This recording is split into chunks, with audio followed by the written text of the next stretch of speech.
Good afternoon, everybody. Welcome to Wednesday afternoon of Chem 170 with your host, me, Dr. White.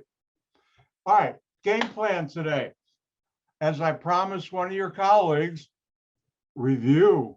And then after that, I'll do a couple fun things. And then we'll get back to carboxylic acids. Don't forget, Thursday, tomorrow, the 30th, will be test number 2. After our class and lab, I will be sending out an email with the password for test number 2. You'll have until Friday, 11 a.m. to upload your answers for test number 2. In case you forgot,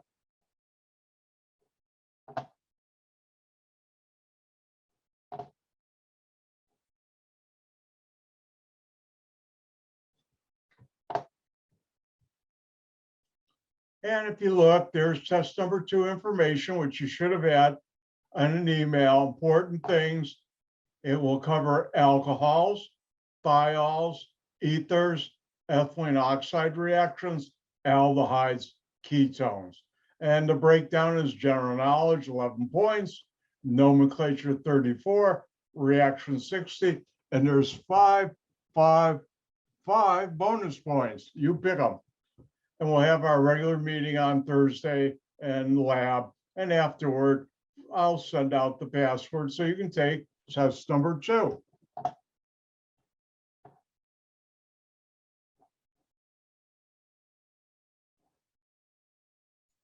All right, as promised, it's time for test number 2 review. This file you see on your screen right now is in D2L. Now, remember, when you go to the lecture section, you scroll all the way at the bottom. You got to click on the button that says load more. I don't know why D2L can't have the whole thing scroll down, but it doesn't. So don't forget, to see this, you got to go to the bottom of the lecture file folder and click on the button load more. All right, let's get going. First, alcohols, ROH, hydroxy group on a carbon. How do you name them? And you name them by, hold on one second, I got to turn on my,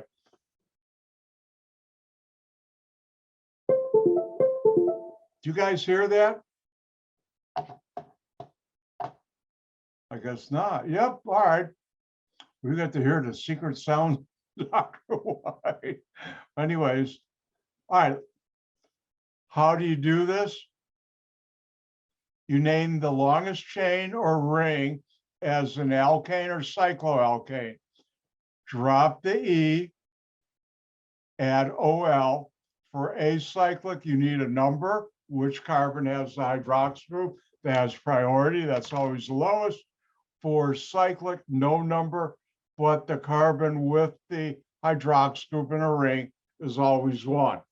Now, when you have a benzene ring with a hydroxyl group, that's not called benzol. No, students put that down, I mark it wrong. IUPAC took the common name and also made it the IUPAC name, and that's phenol. Now, common names for alcohols, name the R group as the alkyl group that's attached to the hydroxy group, and then add the word alcohol. And just remember, rubbing alcohol is 70–90% isopropyl alcohol. Nobody says 2-propanol. Oops, I just said it. But anyways, that's alcohols. Now, how do you synthesize an alcohol? This is the only reaction I'll have on 2 tests, separate tests. Not counting the final. That's another story. That's not a test. But anyways, double bond plus H plus acid and water. Remember, water is HOH. You break the pi bond. One carbon gets H, the other gets OH. Follows Markov-Nikolsky rule. The carbon with the most hydrogens gets the hydrogen going on the double bond carbon. The other carbon gets the hydroxyl. All right, next I talked about dehydration. Under reactions of alcohols, if you have an alcohol, carbon with hydroxyl group adjacent carbon next door with a hydrogen, sulfuric acid, H2SO4, heat, you lose water. And if you have a choice of two different alkene products, listen carefully. The Zaysess rule says you get the one, gotta wait, teach ring. You get the alkene, listen carefully, that has the most carbon atoms directly bonded to the carbons of the double bond. All right, take an alcohol reactor with HX, you replace the OH group with the halogen X on the carbon that had the hydroxyl group. If you take an alcohol and react it with thionyl chloride, SOCl2, you replace the hydroxyl group with the chlorine on the carbon that have the hydroxyl group. Next, you can oxidize alcohols. O in the bracket means oxidize. And I'm not having you learn the individual oxidation reagents, and that's why I'm using the general O brackets. And you have a primary alcohol, use hydrogen here, hydrogen there, form a carbon-oxygen double bond, and you know that as an aldehyde. If you have a secondary alcohol, you lose this hydrogen, hydrogen from the hydroxyl group, form a carbon-oxygen double bond, and you form a ketone. Time for public service announcements from Dr. White. You should remember, how many bonds to carbon are there? 4.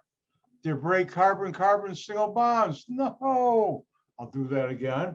Do you break carbon-carbon single bonds? No. Remember that. Those will be your friends on test number 2. End of my public service announcement. All right. Next, I talked about thiols. That's the sulfur analog of an alcohol. Instead of having ROH, you have RSH. And the things you should remember are 1, thiols stink. Stink. And the other thing is this story I talked about, not stories, tragedy, about the children and teachers that were killed in Texas in the 1930s. And you should remember, because of that, natural gas now has an odor. Methane itself is odorless, but natural gas is not. That's because they put a thiol in there. And I wonder how many thousands of lives that's saved over the years since then. And that you should know. Next, I talked about ethers, ROR prime. R is carbons, and ethers, I didn't ask you to learn the IUPAC, but the common name each R group as an alkyl group, then add the word ether at the end. Now, there's only one reaction where you make ethers that I talked about. There's another one, but this is the main one, the only one I'm asking you to learn. You take an alkoxide, RO minus and A plus, react it with an alkyl halide, carbon with a halogen. The halogen could be chlorine, bromine, or iodine. The alkoxide attacks and bonds to the carbon that has the halogen.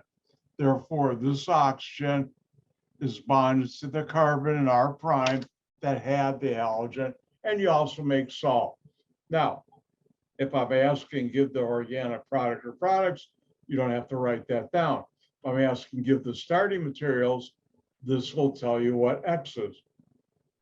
Next, I talked about epoxides, really ethylene oxide. I'll never ask on a test what's the structure of that molecule, ethylene oxide. But there are two reactions. If you take an alcohol and react with 1 mole or molecule ethylene oxide, you get this ether alcohol. And the carbon with the hydroxyl group is a carbon this oxygen, CH2OH is bonded to. Next, if you take an alcohol and now react it with N molecules or moles of ethylene oxide, you get this polyether alcohol.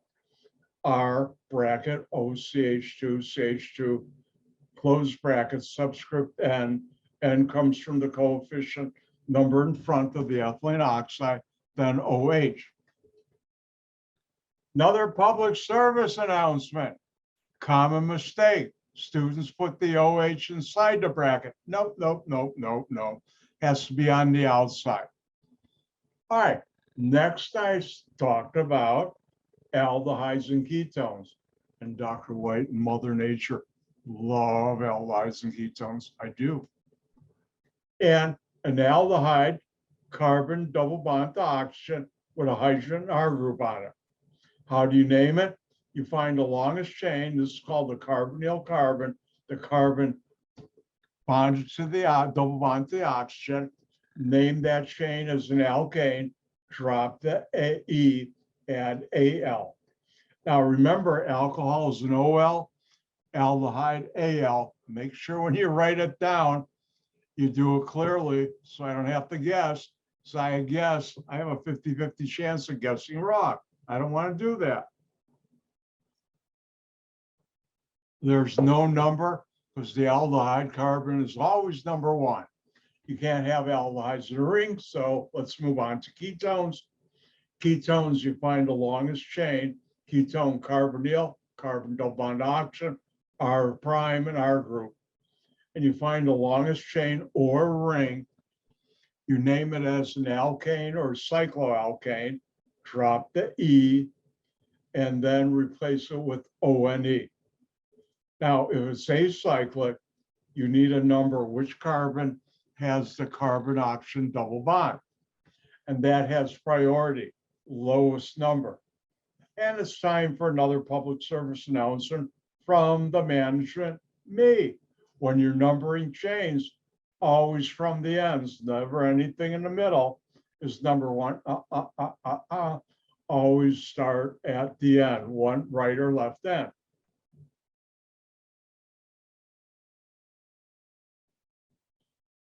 Now, if you have a cyclic ketone, no number, and the carbonyl carbon, carbon double bond to oxygen is always number one. Always. Always, because it's the best, it rocks. Now, I asked you to learn two names, common names. The simplest aldehyde, where R is an H, is formaldehyde. Nobody ever calls that methanol, except to tell you nobody ever calls it. I just did. Anyways, the simplest ketone, nobody calls that 2-propanone. They call that acetone. And anybody happen to drive by a gas station and think when you saw the sign, this gasoline contains up to 10% ethanol. The gasoline contains ethanol, which is an alcohol. Or if you're of age, have you ever thought about really good hard spirits like vodka or beer or wine? And that contains ethanol also, which is an alcohol. Did you think about, and I don't have a bottle, but pretend I have it in my hand, of rubbing alcohol? And did you think that has anywhere from 70 to 90% isopropyl alcohol, which is an alcohol? And finally, why did I get off on this tangent? Well, acetone, which I just mentioned, simplest ketone, that's nail polish remover. And that's acetone, which is a ketone. Remember, organic chemistry is all around you. It won't hurt to think about it. I stole that from SpongeBob. Yep.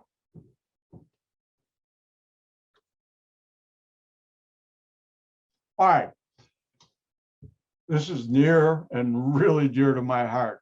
That's the carbonyl group.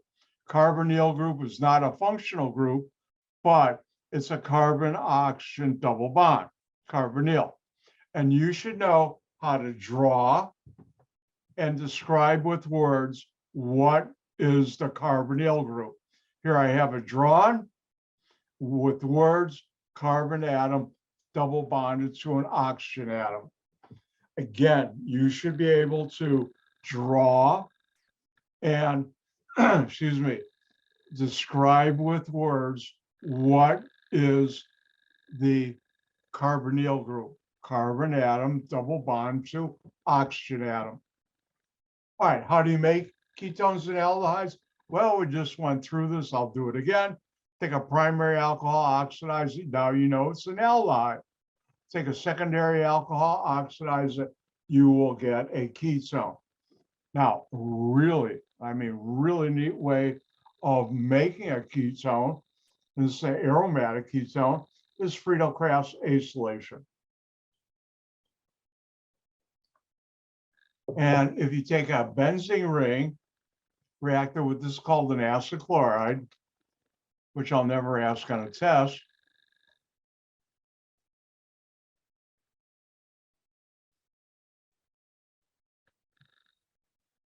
And reactor with aluminum trichloride, you get an aromatic ketone, or one of the R groups of the ketone is a benzene ring. And the other R group is whatever you put on here from here. And this is one of those rare reactions where you can make a carbon-carbon single bond. Something very special, something very rare, something very good. All right, let's look at some reactions. The next four I will never put on, or five actually, I will never put on as a synthesis on the test. There'll be 3 or 4 synthesis problems, any of the general reactions except the ones I say I won't do. And if you take an aldehyde or ketone, react it with an alcohol and acid, keep your eye on the carbonyl carbon because that's where the fun is. What's attached to it stays attached. This changes to OHOR. The R comes from the alcohol. Now, if you have not one, but 2 molecules or moles of alcohol, aldehyde or ketone, and I should have had this here.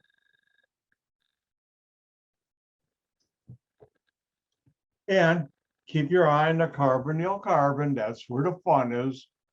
What's attached to that, our prime or H, and our double prime still there, 2 oxygens, and then the R group comes from the alcohol.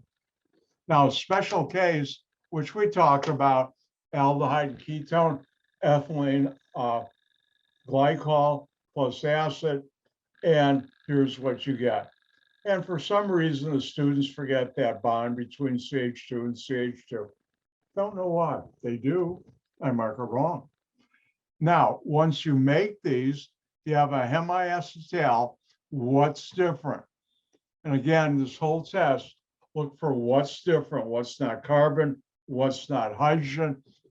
And you can say, well, it's not a carbon-carbon single bond, but really, what's not carbon, what's not hydrogen should get your attention like this. Oh, that was off one. That's better. And here we have 2 oxygens, single bond to the carbon. That's rare. This and the next reaction are the only cases I know of that. Acid and water, you get back the aldehyde or ketone plus the alcohol you would have used to make that compound. Next, if you have a carbon with 2 oxygens, against very rare, only the previous this one, and now on both oxygens, there are groups.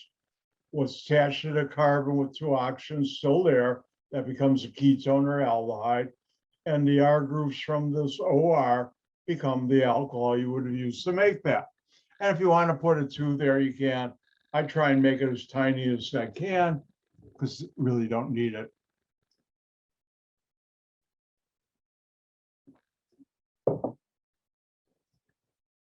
Next, we're doing my favorite area, Grignard reagent. Alkyl halide plus some magnesium, you form the Grignard. The MgX is bonded to the carbon that has the halogen. Halogens can be chlorine, bromine, or iodine. Now, next one is probably one of my all-time favorite reactions in organic chemistry. Take ketone or aldehyde, react it with the Grignard, it attacks it and does something very special. It makes a carbon-carbon single bond and it opens this up to an alcohol. And that's why you need the second step. And you've done, keep your eye on the carbonyl carbon. What's attached to it, our prime or H, our double prime is still there. But then you get an alcohol and you form from the R triple prime a carbon-carbon single bond. Something very special, oh so rare, and very, very good. All right, now, if you have a ketone or aldehyde, add a hydrogen and catalyst, nickel, platinum, or palladium, you will break the pi bond. Each atom of that double bond gets the hydrogen, you make an alcohol. Now, as I mentioned, hydrogen will react with double bonds, carbon-carbon when you don't want it. And if you just want to, it's called reduce the carbonyl to an alcohol, you use lithium aluminum hydride, LiAlH4, second step acid and water. It does the same thing, but only for carbon-oxygen double bonds, not carbon-carbon bonds. And finally, but not least, the aldol condensation. And my gift to you, which I don't have to, but I will, is two aldehydes, the same thing, base, and the solvent, water or ethanol. The alpha carbon bond to the carbonyl carbon has acidic protons. You pull one off, it attacks the carbonyl carbon and forms again a carbon-carbon single bond. This carbonyl is opened up to an alcohol. Everything attached to it other than that is still there.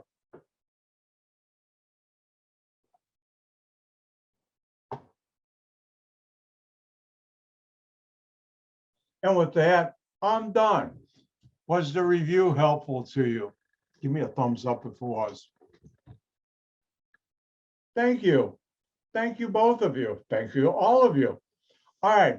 And I'll do the same thing for test 3, 4. We'll spend a whole, what would be equivalent to a week in a semester, fall, winter, where I'll go through and review the whole semester, which is why my students do good on my final. All right, any questions?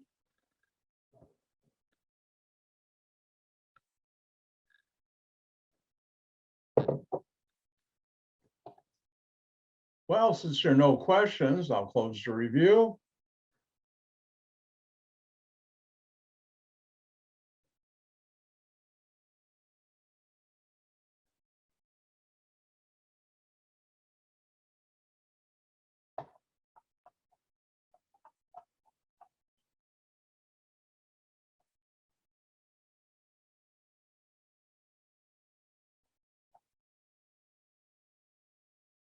All right, yesterday we ended up talking about oxidation of primary alcohols. We've gone through that, and we're about to go to the next step.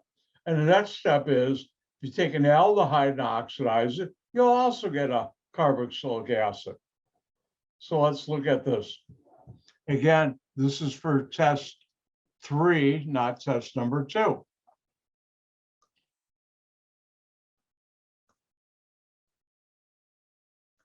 And I use this reaction in my PhD thesis. Take an aldehyde,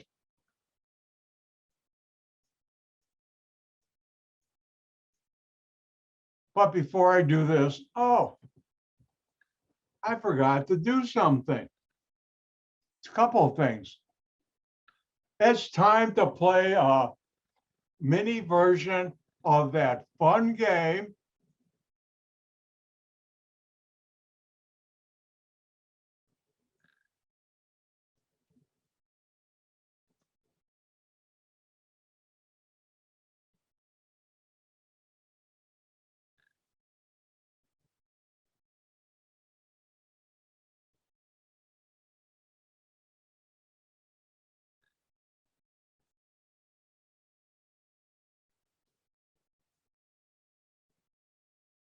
circle and name the functional groups in the following molecules.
All right, why don't you try this? Circle and name the functional groups, 2 points each in the following molecules.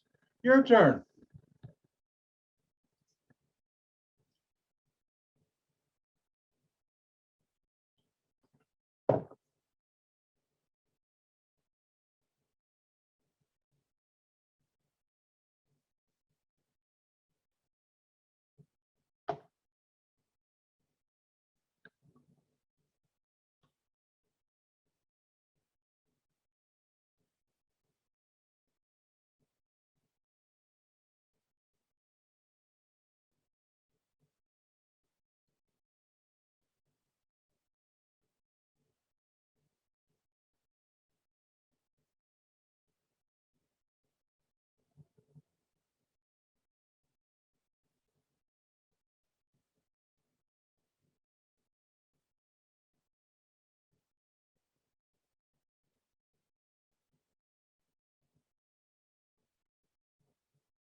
Keep an eye on you. The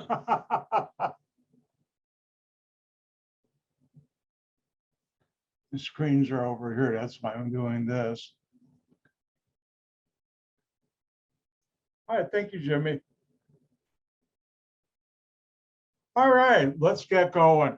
Let's play that fun game, circle and name the functional groups, 2 points each. How do you do that? You look for what's different. What's not a carbon or what's not a hydrogen? Ooh, an oxygen. And it's got a hydrogen and a carbon. That's an alcohol. Ooh, another oxygen, carbons here and here. And that's an ether. We're not done. Another carbon. And it's double bond to oxygen with a hydrogen and carbons here. And that's an aldehyde.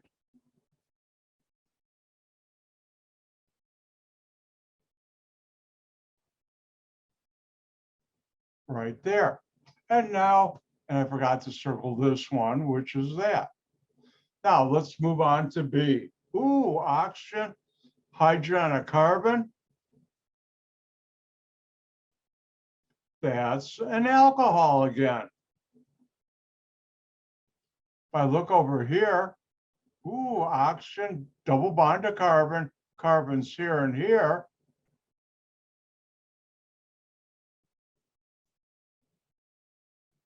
That's a ketone. I won't take off points, but ketone is not spelled with a Y in it. Now we look here, and this is a hydrogen.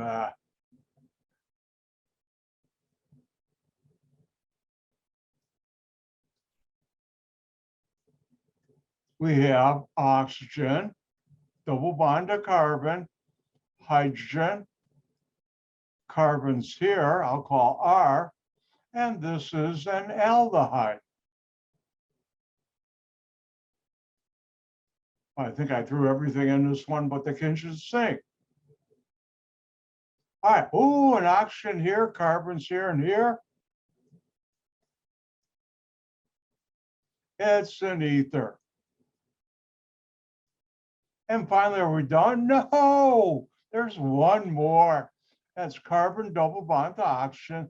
Carbons here are prime. Carbons here are double prime. What is this right here? It's a ketone. And that's how you play that fun game, circle and name the functional group, 2 points each. I hope you enjoyed it. I did. Now, I'd like to do something to help you out. Shh, don't tell anybody I'm being nice, but there are a couple of reactions I think I'll have you practice again before test number 2 tomorrow. And let's do one.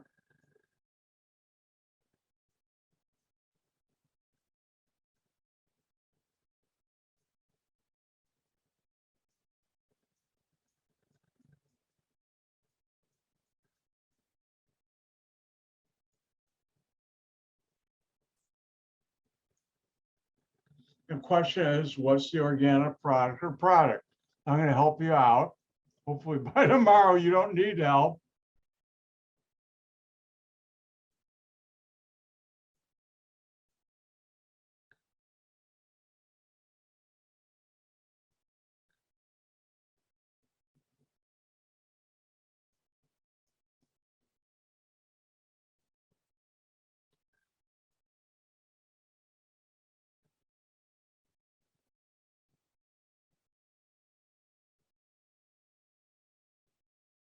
And here's your help. You do it now. Your turn.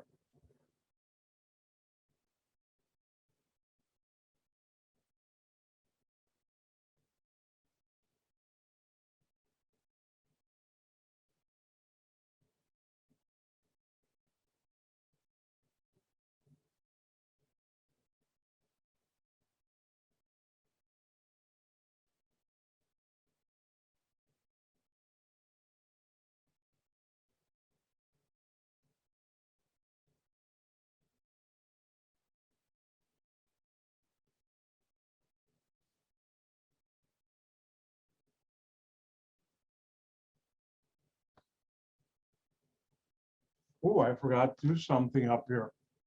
Sorry. Now it's complete.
All right, thank you, Jimmy.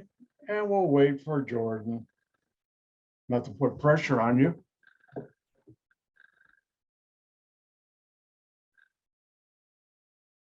All right, time for me to get to work.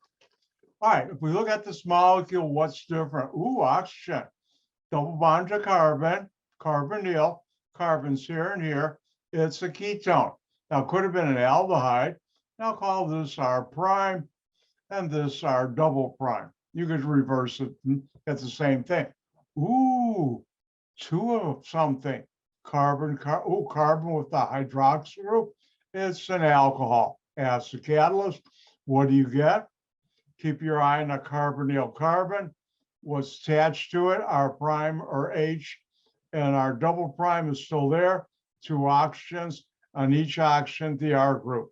The carbon with the hydroxyl group is the carbon this oxygen is bonded to.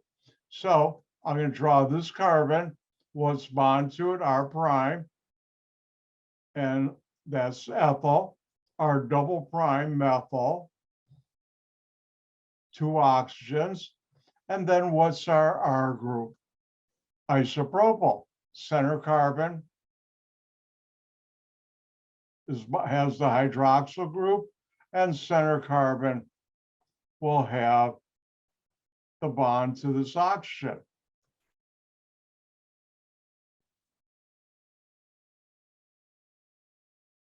And I'm done.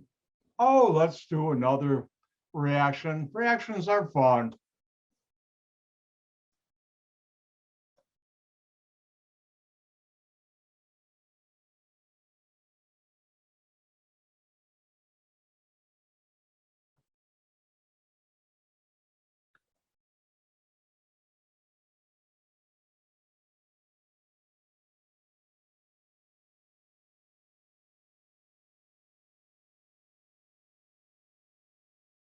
All right, let's see if you can do this one on your own.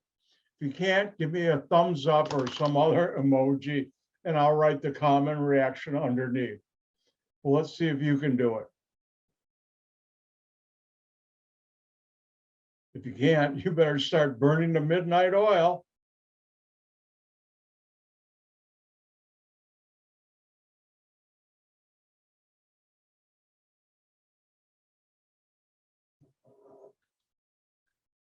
Thank you, Jimmy.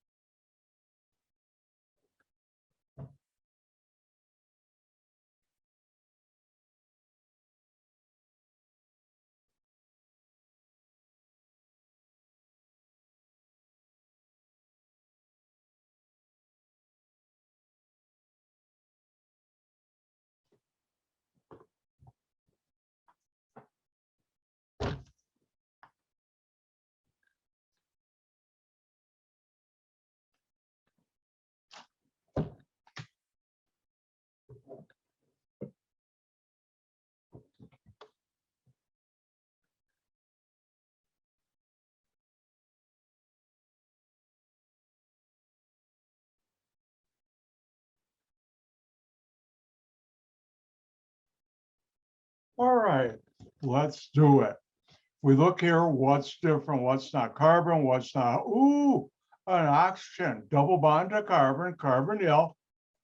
Got carbons here, I'll call R prime, or it could have been a hydrogen, but it's not. Carbons here, R double prime, ketone. What do I have here? Carbon, magnesium halide. In this case, bromine, and that's a Grignard. X can be chlorine, or in our case, bromine, or iodine. And here's our R group. Actually, I call it R triple prime. And second step, acid and water.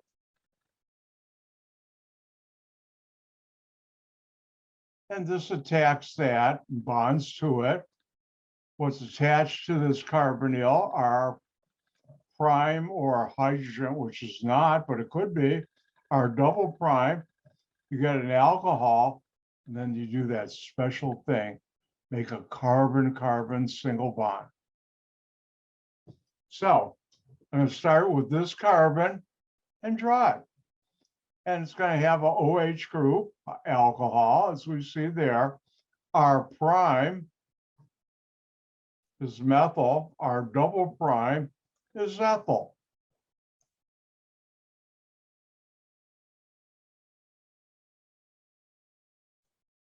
And then we make that special carbon-carbon single bond. The carbon with the hal of magnesium chloride or halide will be the carbon that is bonded to this carbon with the OH. So it's the end of 3 carbons. Remember, do you break carbon-carbon single bonds? No. Whoops, do you draw hydrogen poorly? Yes. Let's try that again. That's better. And that's the product you get. I thought you need a little extra practice, so I did it. All right, let's go back to carboxylic acids. And again, the general reaction was an aldehyde oxidized to carboxylic acid.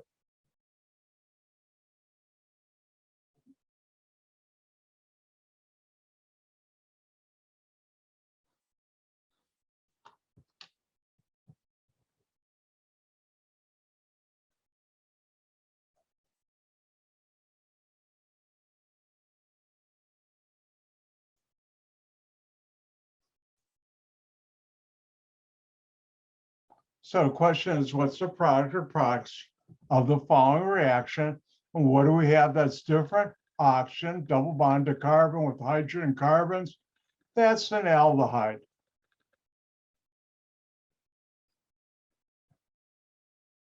And when you oxidize it, you replace the H with an OH, and you make a carboxylic acid.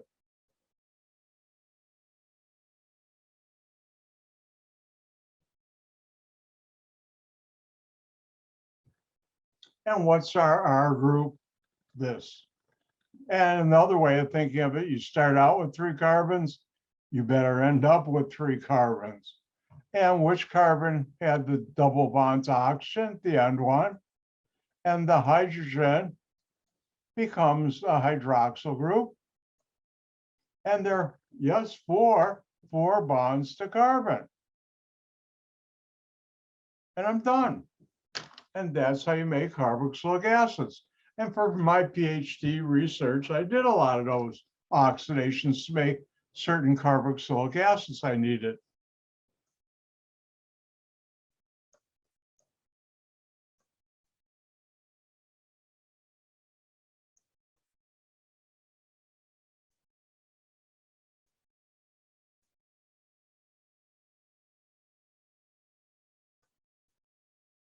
And it's your turn. What's the organic product or products for the following reaction? Excuse me.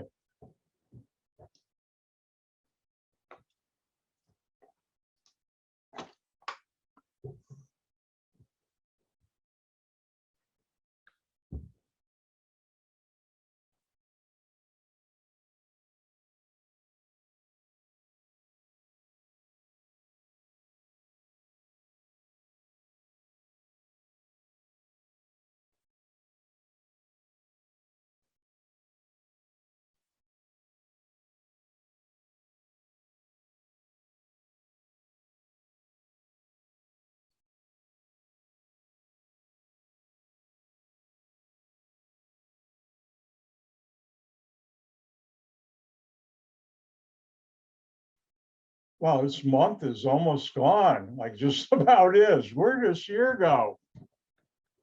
It's going to be July.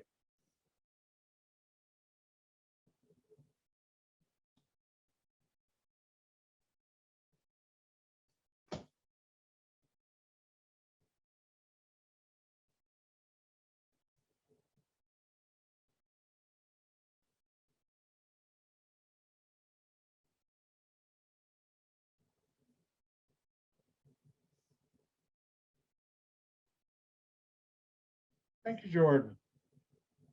And Jimmy's done too. All right, what's different here? Ooh, oxygen, double bond to carbon with a hydrogen carbons here, aldehyde. And if you oxidize it, what happens? You change this to a carboxylic acid, the H2OH. Everything else that comes along for the ride. So here's my R group. Another way of thinking is you have 1, 2, 3, 4 across plus a methyl. You better end up with 4 across plus the methyl. Here's the carbon with the carbonyl, the carbon double bond oxygen, and the H is changed to this. And now there's 4 bonds to carbon, so I can put in the hydrogens. Oh, excuse me. Let's do another one.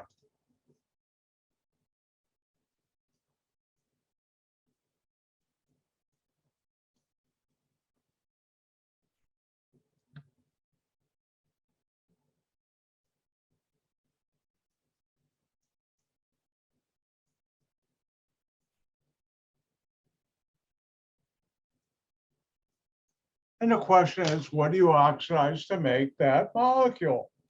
Your turn.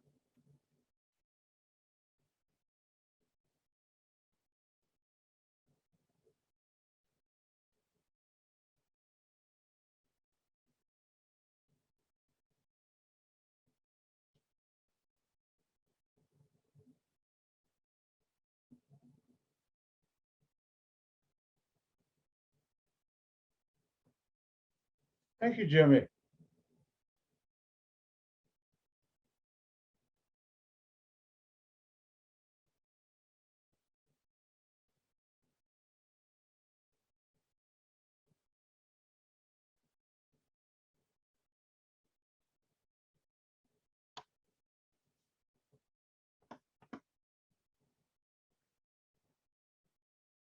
And don't forget tonight from 6 to 7, I have my office hour. If you have any questions, stop by and ask away.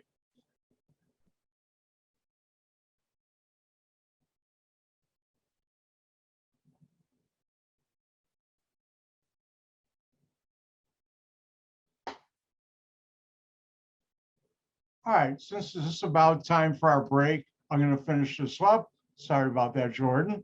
If we look here, what's different? Ooh, oxygen there, double bond to carbon. Hydroxyl group is the same carbons. This is a carboxylic acid. What are we doing? We're oxidizing it. What do we start with? An aldehyde. And if we look, this whole thing is my R group.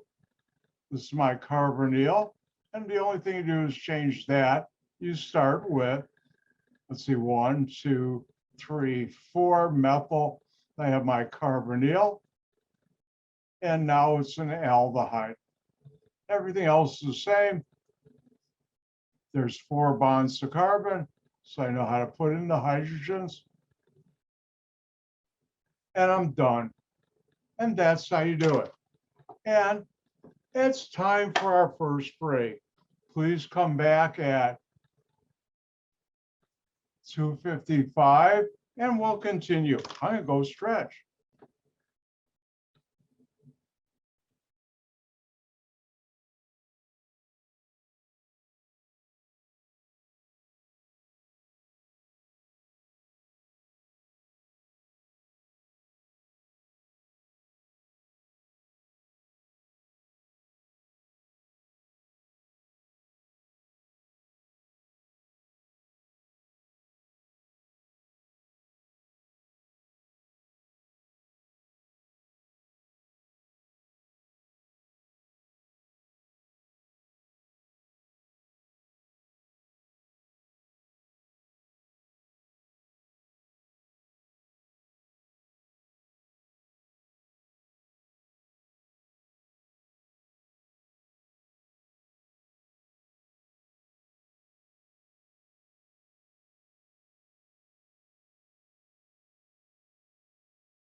Let's get going.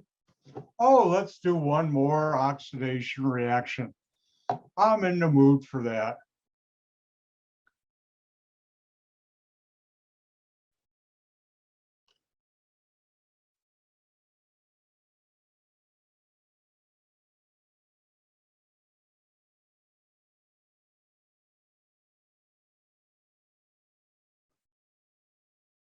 And here's your one more reaction to do. Have fun.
Thank you, Jordan.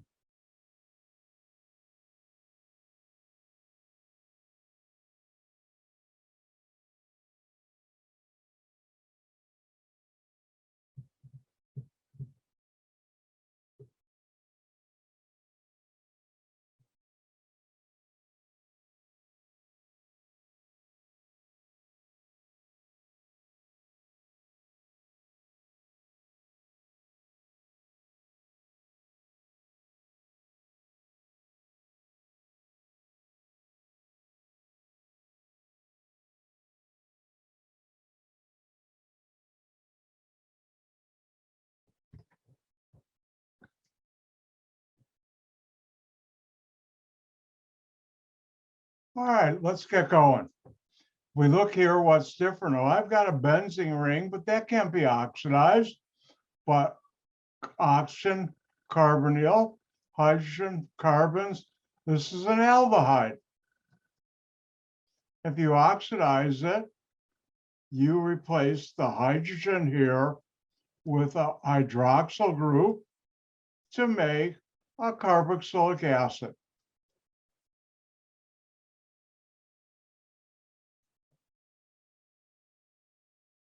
What's our benzene ring?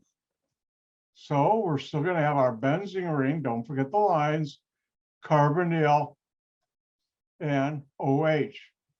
Now this is benzaldehyde.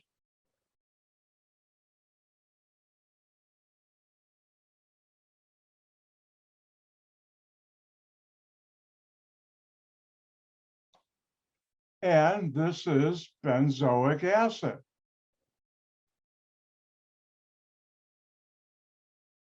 Now this is a liquid, and this won't be on a test, but it's something interesting. This is a solid at room temperature. Now, if we were in the lab we did on Tuesday using benzaldehyde and acetone to do the cross-aldol condensation, if we were in the lab and you looked at the cap, or actually the threads of the bottle of the benzaldehyde, you'd see some white solid. And what's that? Because benzaldehyde is a liquid. Well, it turns out this molecule is so easily oxidized that the air, oxygen around us, you breathe, and it's in the air, will oxidize that aldehyde to a carboxylic acid. And the white solid you see on the threads around the top of the bottle are the air reacting with benzaldehyde to make benzoic acid. It's quite interesting. It's amazing. It's organic chemistry. All right, let's continue on. Next reaction is a really, really cool reaction. I mean, really cool. And that's where if you take a Grignard, and I should have here, and react it with CO2, carbon dioxide, second step acid and water, you'll get a carboxylic acid that's 1 carbon longer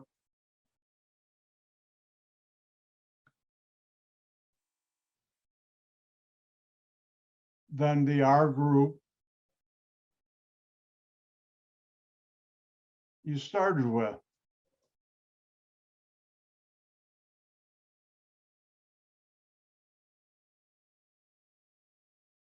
So what you're doing is adding 1 carbon to this R group, and it's becoming a carboxylic acid.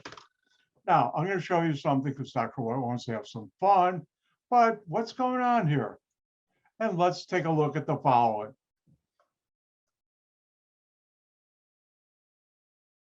Now, you react this with carbon dioxide, second step, acid and water, and you get a carboxylic acid that's 1 carbon greater than the R group you started with. Well, let's look how this happens. This reacts with carbon dioxide. Carbon dioxide looks like this. And if I put my hand, which I can't, in a whiteboard, I could, over this oxygen, you see CO, a carbonyl. I know what Grignards do. They attack that. And this opens up to this.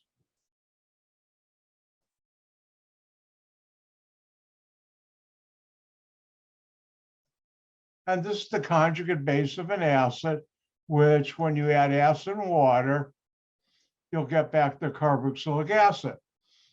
And here you have R. Now you have R plus 1. And this is a really cool reaction. Why do I say that? Well, in the lab, we use dry ice. If I can spell right better.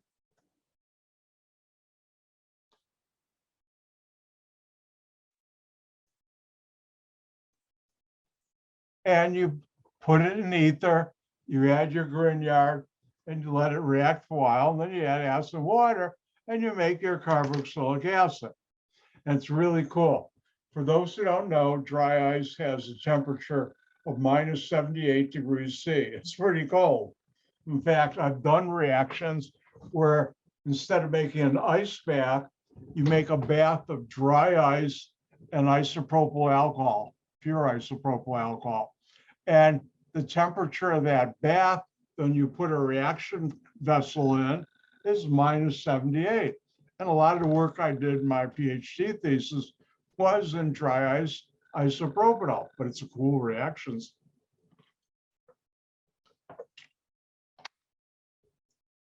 All right, let's take a look at this, how it works in real life.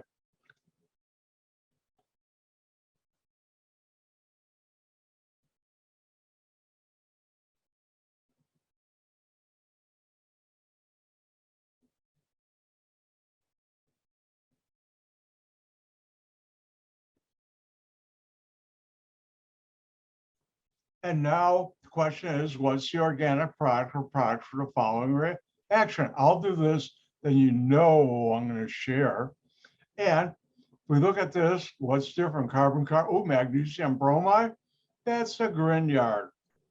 Remember, X can be chlorine, bromine, or iodine, plus carbon dioxide, CO2.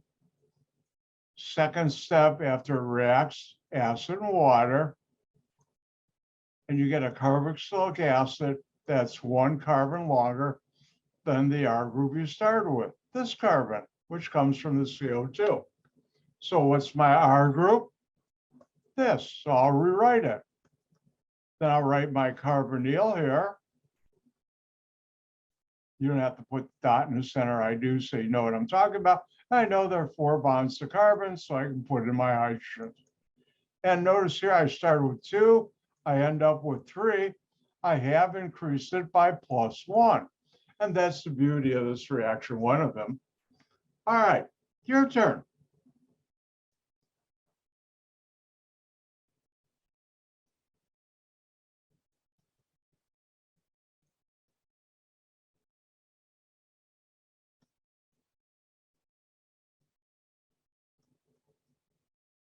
It's your turn. Have fun. What's the product or products for the following reaction?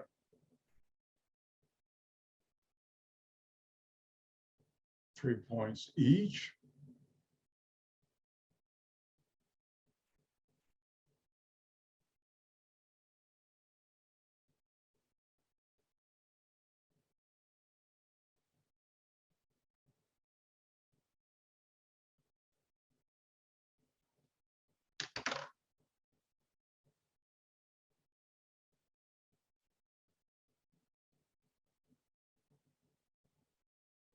Now, I'll never give a synthesis problem with this reaction.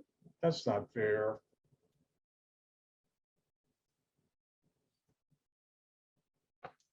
Thank you, Jordan. And Jimmy's done too, so I better get to work. Question is, what's the organic product or product? Oh, no, guess what I forgot to write? That. All right, let's do it right, and I'll give you 2 more. So what do we have that's different here? Carbon, magnesium chloride, a Grignard, plus carbon dioxide. Somebody should have told me I made a mistake, please. Acid and water, and you get a carboxylic acid that's 1 carbon longer than the R group you started with. And X can be chlorine, bromine, or iodine. And what's my R group? Isopropyl. So I have my isopropyl group. This carbon with the Grignard will attach to this carbon, which becomes a carboxylic acid. When we started with 3, we end up with 4 carbons in the molecule and 1 carbon longer. Oh, let's do one more because I made a mistake.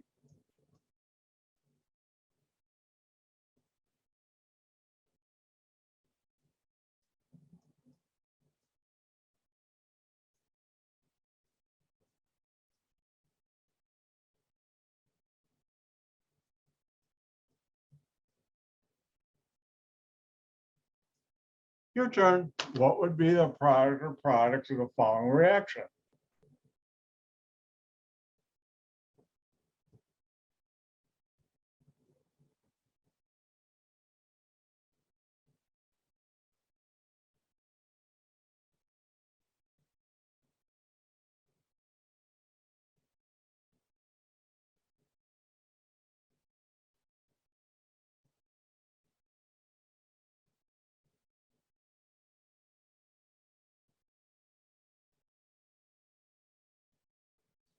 All right, time to get going. And we look here, what's different? Carbon, carbon, a ring, carbon, carbon single, a carbon bond to magnesium and iodine. That's a Grignard. And whoops, one X there, not an iodine. And X can be chlorine, bromine, or iodine. In our case, it is iodine. Reacted with CO2, second step, acid and water. And what do you get? A carboxylic acid that's 1 carbon longer than the R group you started with. What's R? This. So that means, do you break carbon, carbon single? No. So I'm going to have my ring, and then to this carbon with this, you could draw it anywhere, I'll have my carboxylic acid. And that's how you make that compound. I was thinking I don't know of any other way easily to make that except this reaction if I ever needed it. And that's the beauty of Victor Grignard's inventions. You can make carbon-carbon single bonds. And we'll learn another reaction you can do with Grignard's later this chapter.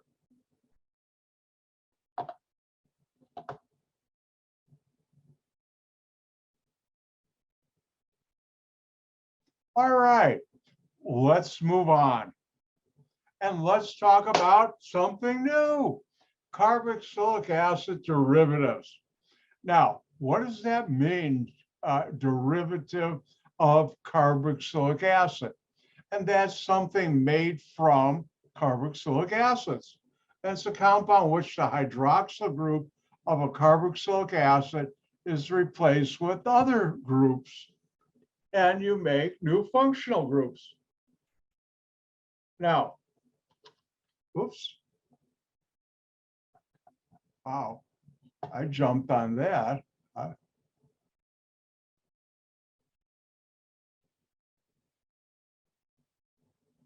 right, the one functional group is called an ester. And another way of drawing an ester is R carbonyl, oxygen to the carbonyl carbon. And on this oxygen, we have R prime. And this is called an ester.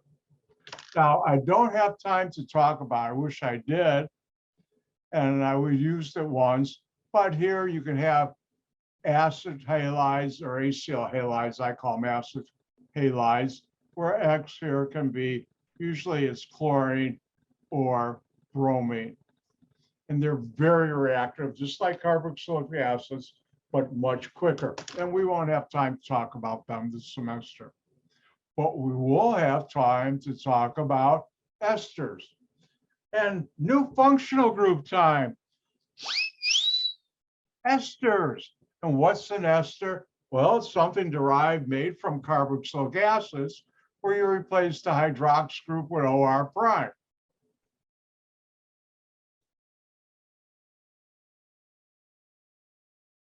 And that's an ester. Now, how do you name esters? Well, I better get an ester on the board.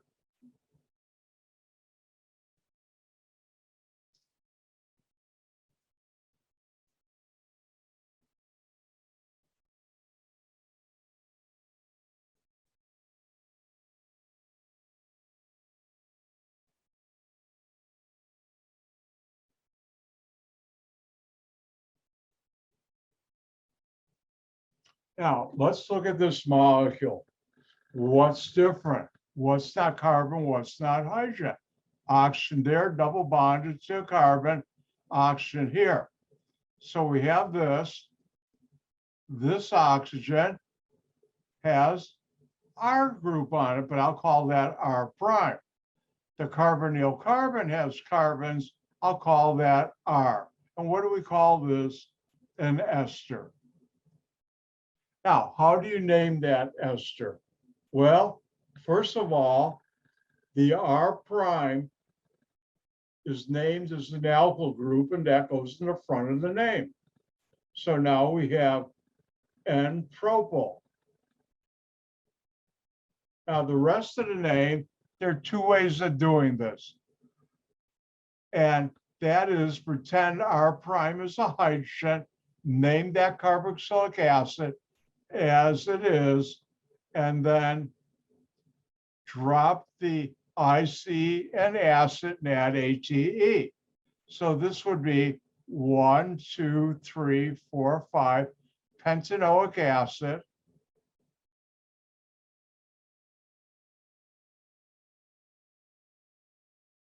Drop the IC and the word acid, you're left with an O there, and add ATE.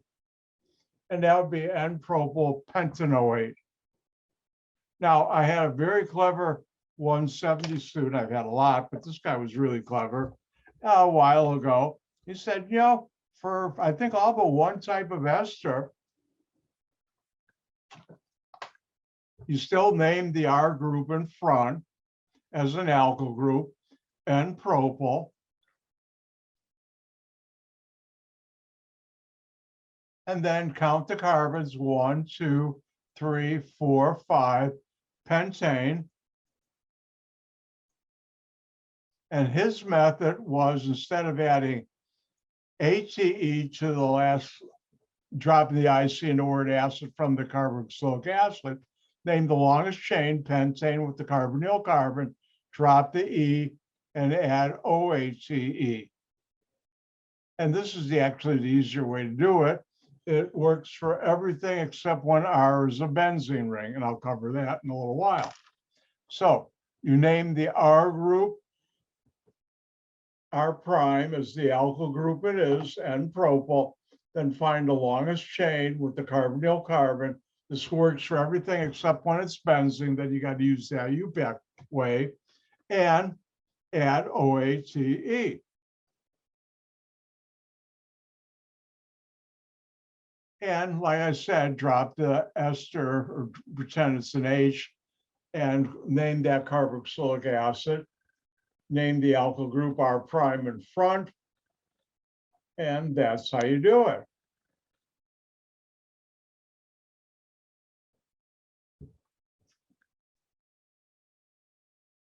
All right.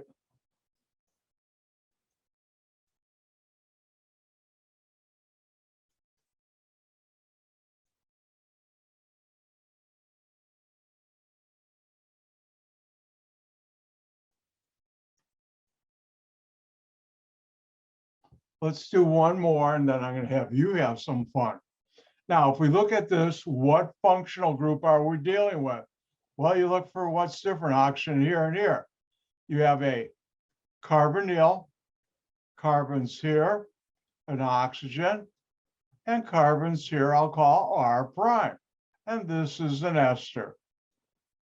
Funny side story, at the other school a number of years ago, she was a very good student. I had this one female student, and her name was Esther. And whenever I did this chapter, she wasn't happy, because every time I said, all right, now we're going to do an Esther.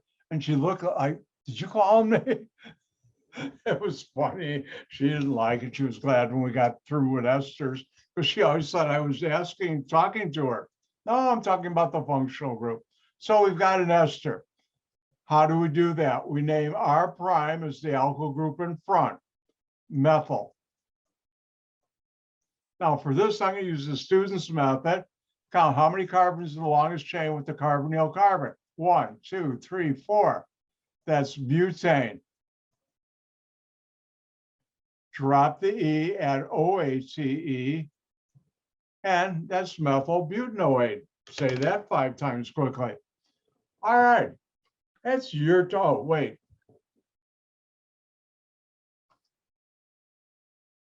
Now, the carbonyl carbon in ester is always number 1. And if you have any alkyl groups on the R, this name can get very complex real quick. So my gift to you this semester is, for nomenclature questions for esters, it will always just be a straight chain R. There won't be any kind of alkyl substituents on the R. Shh, don't tell anybody I'm being nice.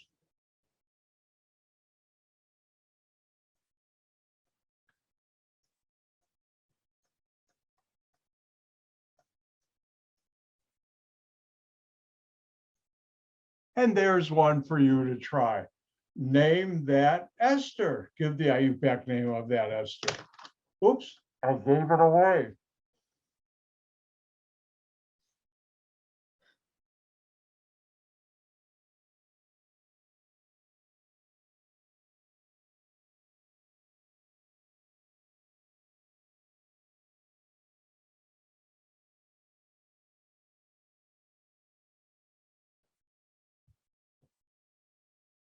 Thank you, Jordan.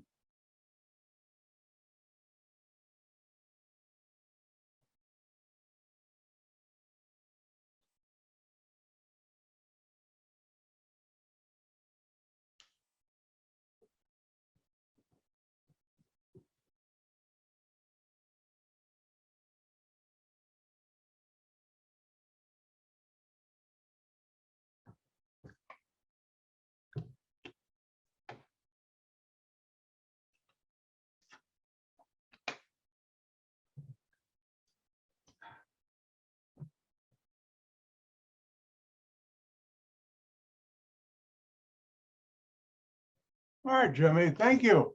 All right, let's do this. How do you name it? give the IUPAC name for this molecule. Well, what is it? What functional group? Ooh, look for what's different. Oxygen, double bonds is carbon with an oxygen, also to that carbon. On this oxygen, we have carbons, I'll call R prime. And the carbonyl carbon, I have carbons, and this is an ester. And how do we name esters? We name them by R prime in front as an alkyl group, ethyl. Then 1, 2, 3 carbons is propane. Drop the E, and for the student's method, ethyl propanoate. And that's how you do it. Now, let me show you one, then you'll have to do it. We don't have to, but I would highly recommend you try it. And that's this molecule.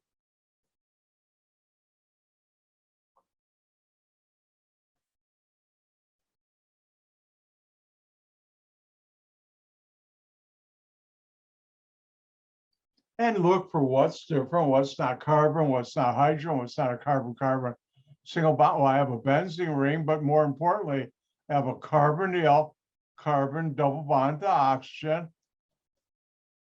And oxygen here is same carbon. On this oxygen, we have carbons, I'll call R prime. On this carbon, we have carbons R. And this is an ester. But notice R is a benzene ring. So how do we do that? How do we get the longest chain? You can't. You name the R prime as the alkyl group it is, isopropyl. Now, you have to use this IUPAC method. You consider this acid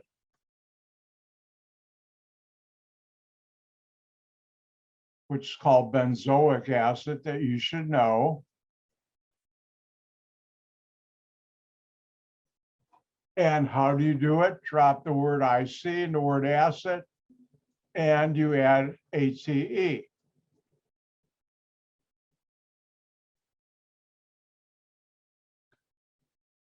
And that's how you name that kind of ester where R is a benzene ring, isopropyl benzoate.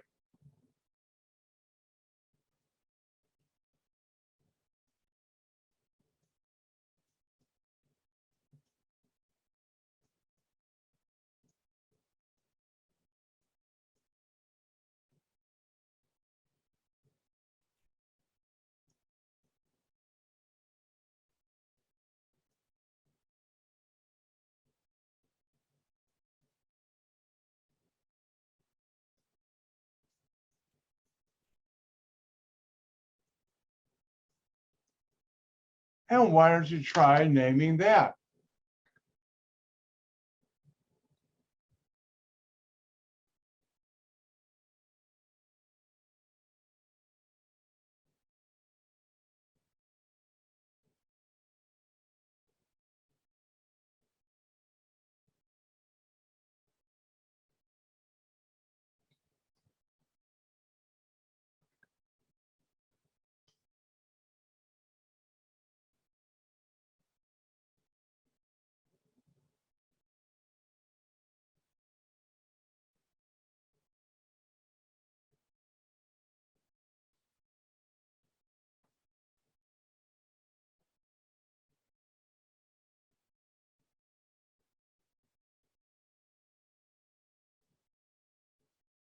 Remember, comes from this acid, drop the IC in the word acid and add OATE.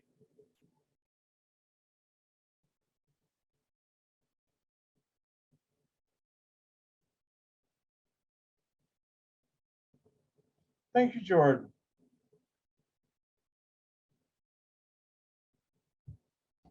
Thank you, Jimmy. I better get to work. All right, what's different? We got a benzene ring, but I have, I'll call that R, carbonyl, oxygen. These are carbons I'll call R prime. And we have an ester. And what's this group called here? A T-butyl group. And then what do we have here? If this were H, would be benzoic acid. Drop the IC in the word acid and add ATE, and that's T-butyl benzoate. Now, one of the things I secretly stayed away from until now, but now I can talk about it, and that's carboxylate anions, the product you get when you treat a carboxylic acid with a base.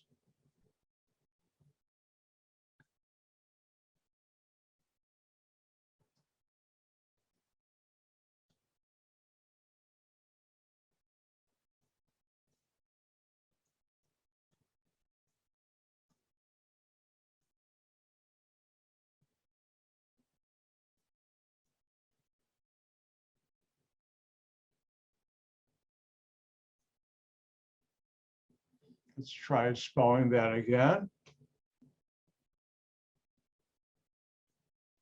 Let's do something different.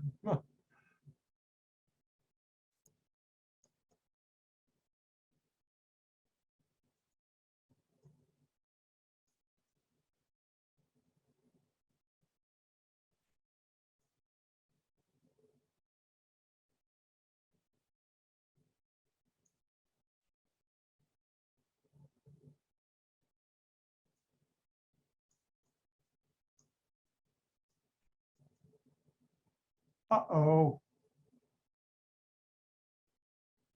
Yep. Let's see if we're back to working again.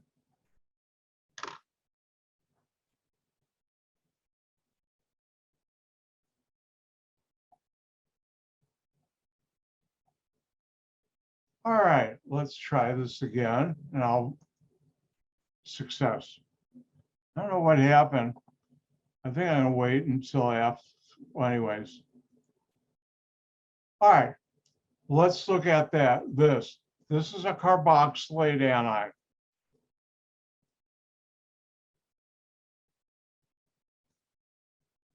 And some people call it carboxylate salts. I just call it an anion. And the M plus can be sodium, potassium, or lithium cation. How do you name this?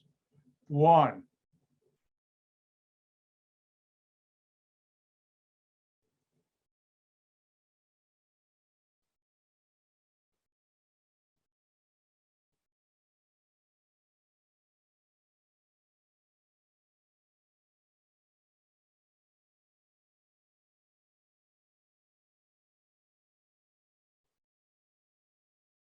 First one, name N plus as the element it comes from. If I can spell. Today's Dr. White can't spell worth a darn. Did I tell you I was always the first one down in spelling bee? Thank goodness for spell check in word processors.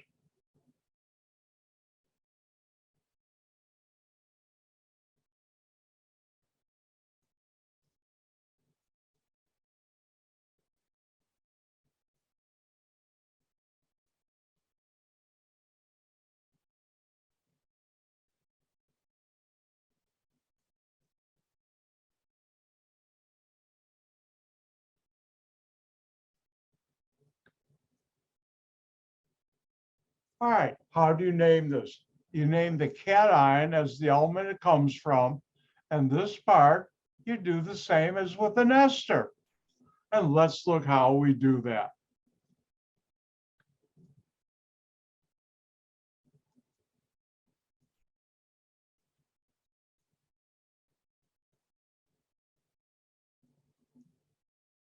So if we look at this, what's different? Ooh, oxygen, double bond to carbon, carbon's on that, oxygen to that with a negative charge, and a cation.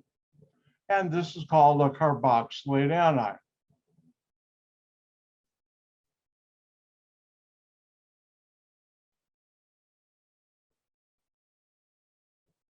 And what is lithium plus? I just gave it away, so I'll put in front lithium.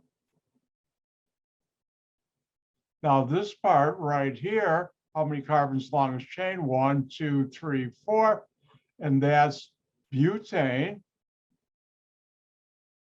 Drop the E, add OATE, and you have lithium butanoate. Now let me do one more before I share with you, and that is this one.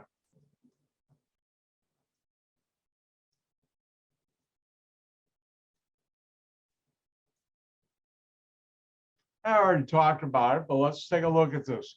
Name the cation is in front from this element it comes from. Na, I hope you all know, is sodium. But now this part, when R is a benzene ring, can't name the longest chain. If this were an A, that would be benzoic acid. Drop the IC in the word acid and add ATE, and that's sodium benzoate, which, as I told you before, is a preservative in pop. By the way, my favorite are Dr. Pepper and Werner's. Do I have time? Oh, I do.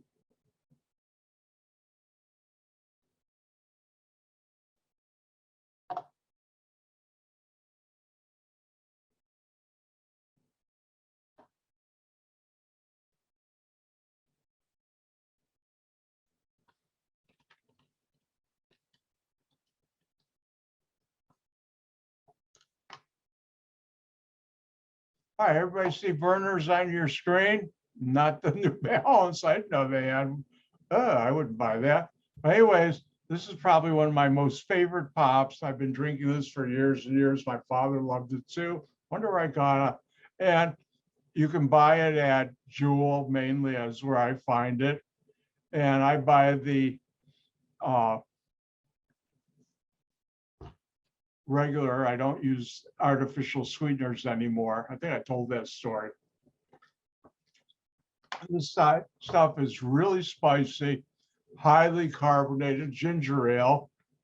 They call it ginger soda, but it is good. I love it. And it has sodium benzoate in it. All right, your turn to have some fun with naming carboxylate anions. And again, like an Ester on the R group, I won't put any alkyl groups because that makes life very challenging. And there are other things I can challenge you on.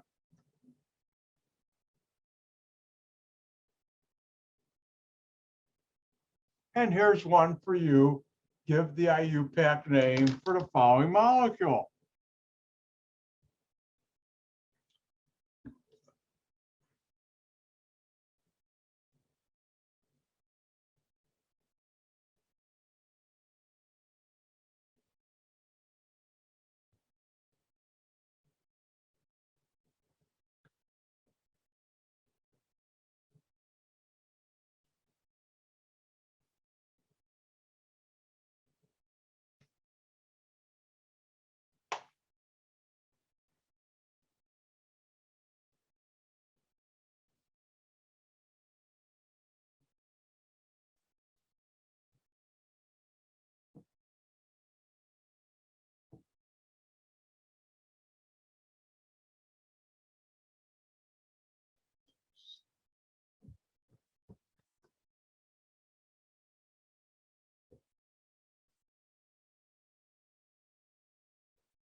All right, my turn.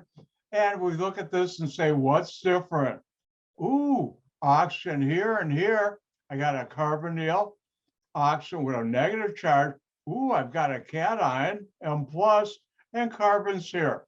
This is a carboxylate anion.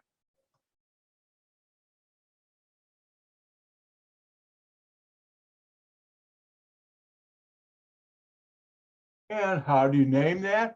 Well, you name the element, the cation front, as the element it is, and that's potassium.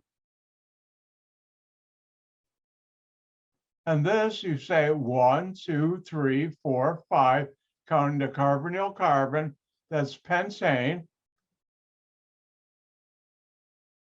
Drop the E, add OATE, and that's potassium pentanoate. Oh, let's do one more.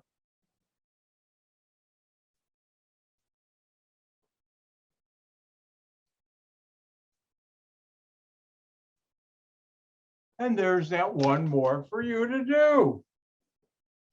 Enjoy.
Thank you, Jimmy.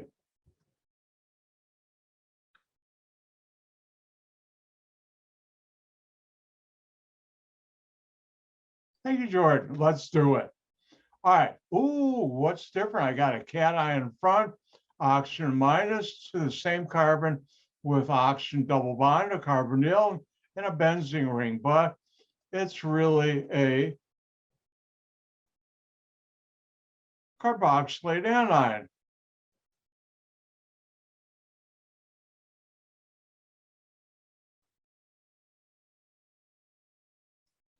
And if we look at this, how do we do it?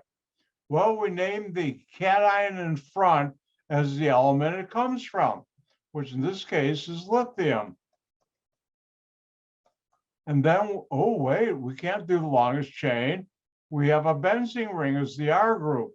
And there you say, this comes from what acid? If this were an H instead of a Li, and that's this one, which is benzoic acid.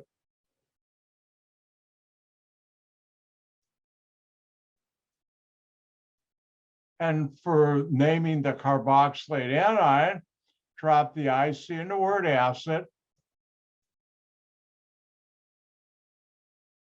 and add ATE, and that's lithium benzoate.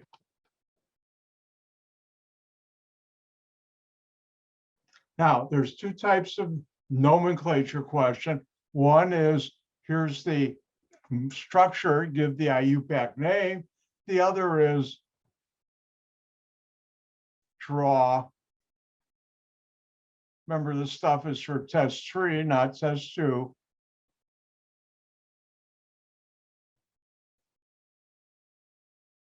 Draw the structure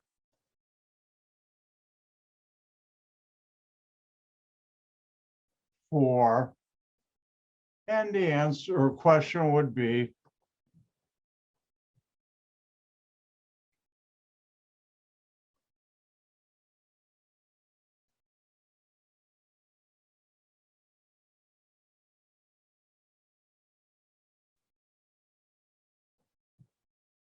methyl hexanoate. How do you do this? You start from the right, OAT ending. You could have either an ester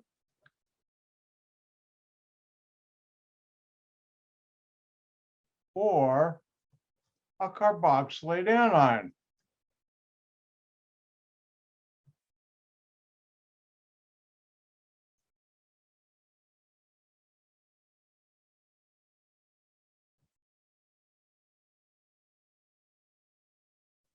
And how do you tell which is which? You look in the very front. If you see the name of an alkyl group, it's an ester. If you see the name of a element, it's a carboxylate anion. Well, we've got an alkyl group. So you start here and say, if that were an E, hexane, 6 carbons.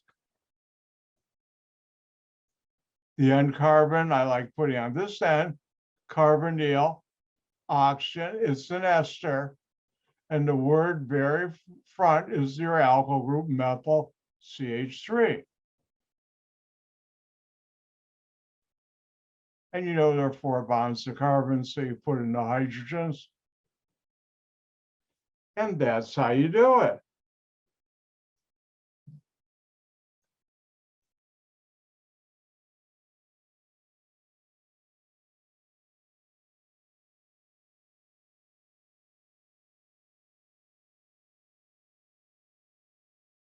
And that's T-butyl pentanoate. Your turn.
Thank you, George. Oh, you're both finished at the same time. I tie. All right. How do you know what to draw from this name? You start from the right, move left. OAT ending could be either an ester or carboxylate. With this, it's an ester because there's an alkyl group in front.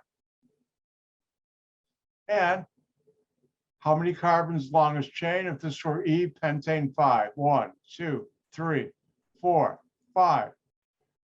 Carbonyl, oxygen, what's R prime? T-butyl group. I know there are 4 bonds to carbon.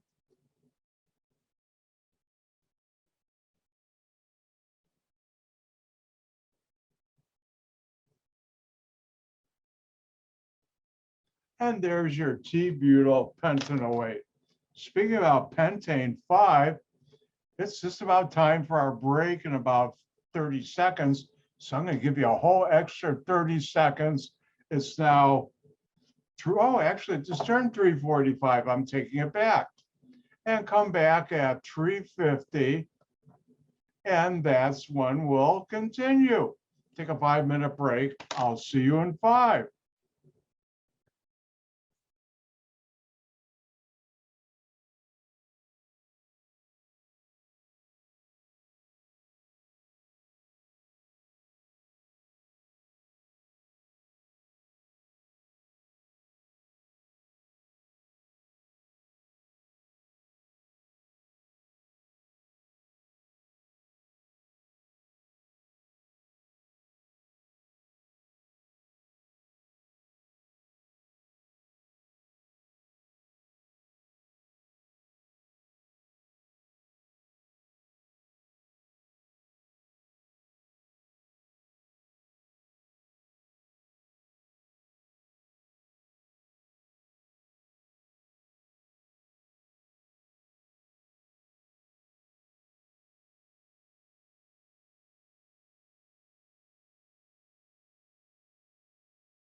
Time to get going again.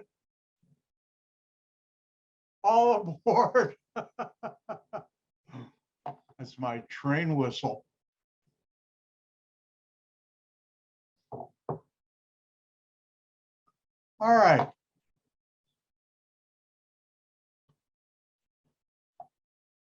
We're talking about, here's the name, draw the structure. And we're talking about esters and carboxylate anions. Let's do one more.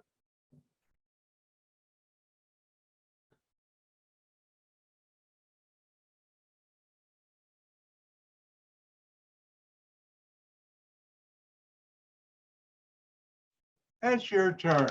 Draw the structure for sodium heptanoate.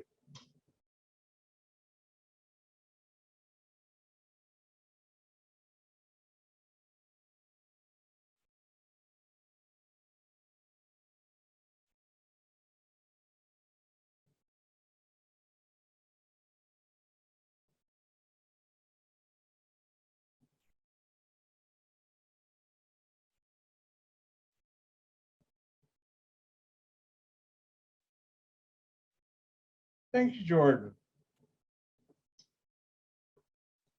Thank you, Jimmy. Let's get to it. How did you code this? Know what to draw? Start from the right and move left. OAT ending, ester,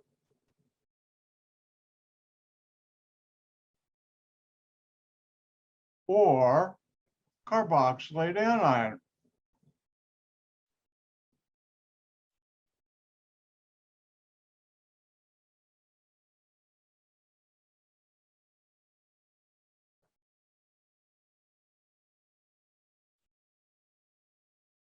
And how do you know which is which? You look in the front. You see a name of an alkyl group, it's an ester. You see the name of an element, which sodium is, it's a carboxylate anion. So if this were E-heptane, 7 carbons,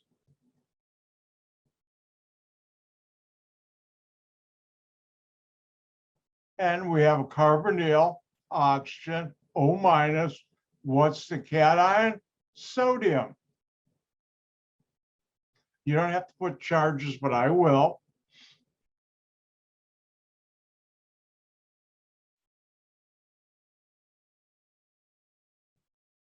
And there's 4 bonds to carbon, so I can put in the hydrogens. And that's how you name carboxylate anions and esters. Now, let's have some fun.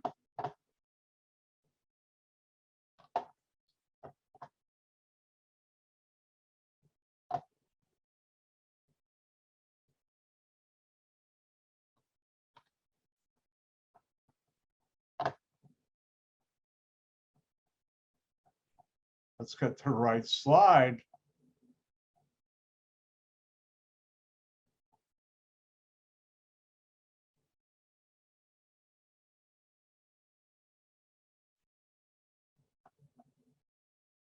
All right, we did the nomenclature. Gentlemen, because you're the only 2 here, you see esters in nature on your screen. Give me a thumbs up. Thank you, Jimmy. All right, switches off, click. Well, part of this you should know, actually. So I'm going to do partially click on. You should know. And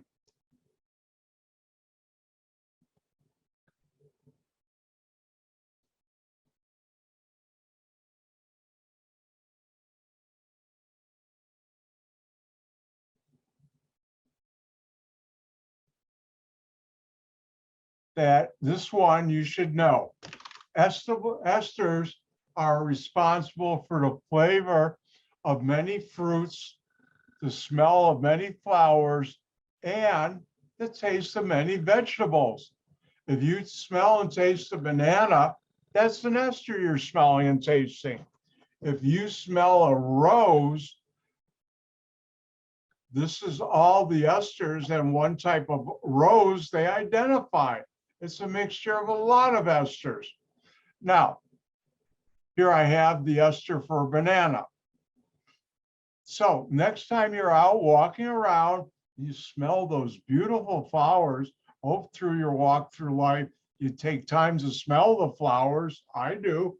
Those are esters. Now, interesting thing, animals use an ester for something very interesting. That's called a sex pheromone. And a number of animals, when the female is in heat, ready to reproduce, she emits a certain ester. And the males of that species smell that and say, whoa, I'm better get over there, say hello. And that's a sex pheromone. And humans to this date, they have not found we have one. I'll talk about that in a second. And sex pheromones have been used to eradicate certain insects by attracting all the males to trap and wiping them out, and it works. Now, another area you should know is perfumes. Most perfumes are esters. And essentially, I think, and this is my own personal opinion, they were an attempt to imitate sex pheromones with people wearing perfume, mainly women, to attract the opposite sex, men. Also, in the Middle Ages, when you didn't smell good, or even the Romans, if you had a lot of money, you put on some perfume so you couldn't smell, others couldn't smell, you didn't smell good. I think that after a while they learned to use hygiene, take baths or showers. But time for Dr. White's story that I'm not proud of. When I was in high school, I had a talent, not a good one, of getting my mother very, very upset with me. I was doing that throughout high school. I mean, she'd get mad, real mad. My father would come home from a hard day's work as a pharmacist, or at that time, I think he was a chief pharmacist at a major hospital here in Chicagoland. And my mother would say something to him, and he'd come into my room, and we were very close. I miss him. But anyways, and he'd look at me and give me that look like, all right, what did you do now? And I felt real bad when he had to do that. He said, that was pretty stupid. You should know better. And he said, you know how to get out of the doghouse you're in? And I said, yeah. How did I get out of the doghouse? Well, I went to the local Marshall Fields, which now is called Basie's. At that time, we lived in Lincolnwood, and the Marshall Field was at Old Orchard, a huge mall in Skokie. And I go to the perfume counter and I get a bottle of my mother's favorite perfume, which was not cheap. Chanel No. 5, look it up. It's not cheap. And after a while, the ladies behind the counter knew, because I told them initially, oh, my mother's not happy. I need to buy a bottle of this perfume for her. Because they'd look, what's a high school kid buying perfume? You got a girlfriend? No, it's for my mother. She's mad at me. And after a while, every time I'd come to that counter, they'd look at me and say, all right, what'd you get your mother mad at you for? And how big a bottle do you need? The madder she was, the bigger the bottle, the more it cost. Finally, later on, I stopped doing that, not the perfume, but getting her mad at me. So next time you smell perfume, you're smelling an ester. Now, interesting thing, as I talked about sex pheromones, where animals attract others of the opposite sex for procreation, females do. Well, for many, many, many, many years, scientists have been trying to find a human sex pheromone. If you do, you can make a lot of money. Well, they haven't. But every once in a while, I think the last time I heard it, someone 5 or 6 years ago, it was on the news and I saw an article on it. We're trying to convince that male sweat, or wherever you sweat, attracts women. No, I don't think so. You come back from the gym, are you going to be jumped by women? No, I don't think so. Especially if you're taking a shower after you worked out on a hot day. No, I don't think so. But who knows? But I don't think so, because I've heard about that for a number of years. Now, Madison Avenue, meaning marketing of different products, is trying to always jump on that concept. And for a number of years, you'd see and there's one going around right now, a certain aftershave lotion or cologne for men. We don't call it perfume, it's cologne. Why, I don't know. And they'd show the guy puts them on, walk out his door, walk to the beach. All of a sudden, he was a nerdy guy too. And all of a sudden, he's jumped by all these pretty women. And the implication was this is a sex pheromone, it'll attract women.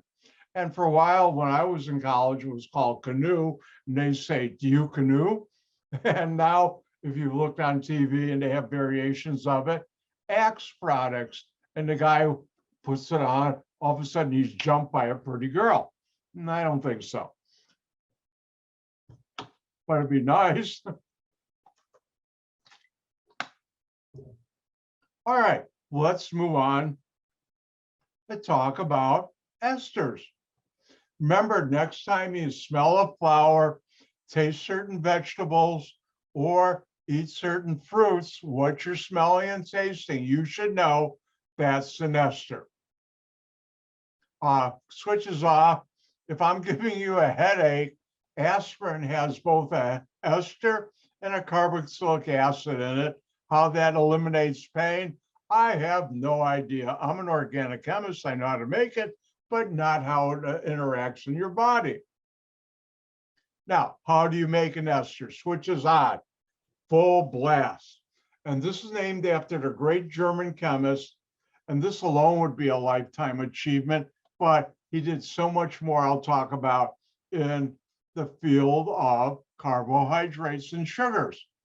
And that was a lifetime achievement too. But this is called Fischer esterification, and named after the great German chemist, Dr. Emil Fischer. Take a carboxylic acid and alcohol acid catalyst, you make an ester. You get water too, but that's an organic. So let's take a look at how do you make an ester. Again, you take a whoops, wrong color.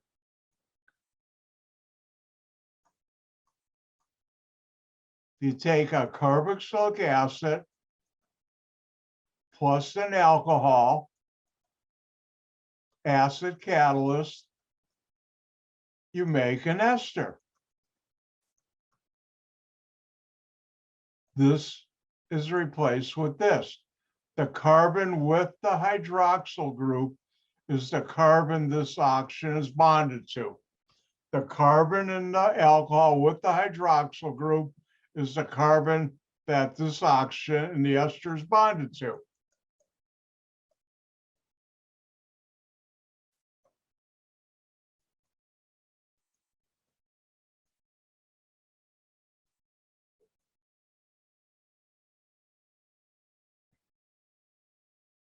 And sometimes we'll put the acid like this. And if we look at this, what functional groups are we dealing with? What's different? Ooh, carbonyl with a hydrox group in our group, carboxylic acid. Carbon, carbon, carbon, hydroxyl group. Ester. Oh, ester. Alcohol. I'm getting ahead of it myself. Brain, slow down. I wonder if that worked. And you get now an ester.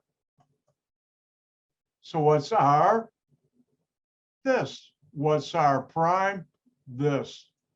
So I have my R group, my carbonyl, which is this carbon right here, my oxygen. What carbon is the hydrox group in R prime bonded to? The N carbon. And do you break carbon-carbon single bonds? No. And that's the ester I make.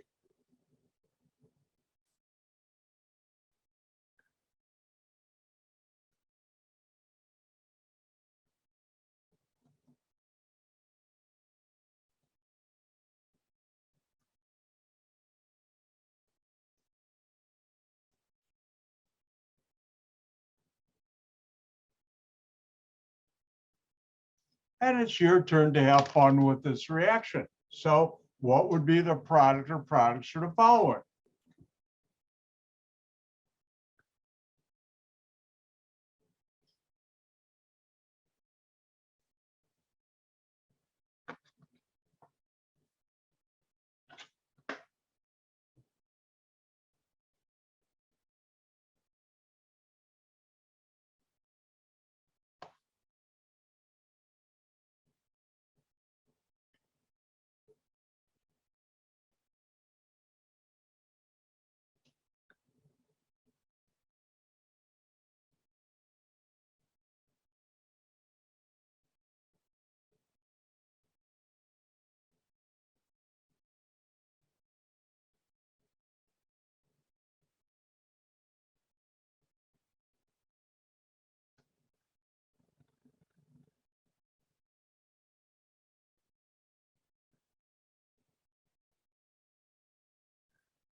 Thank you, Jordan.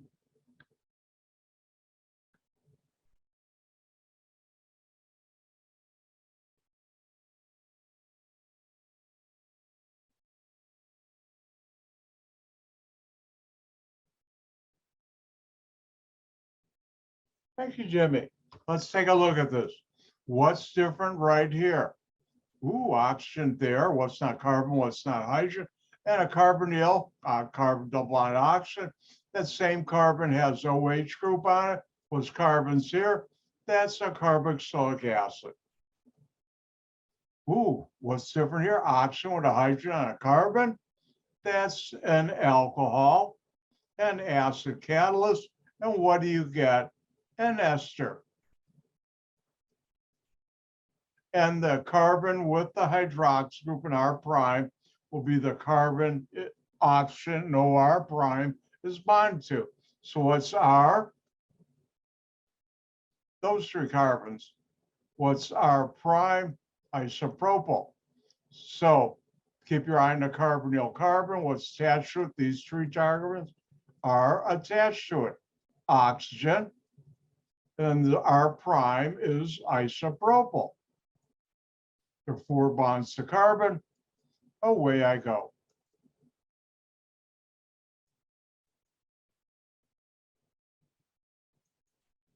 Oh, let's do another one.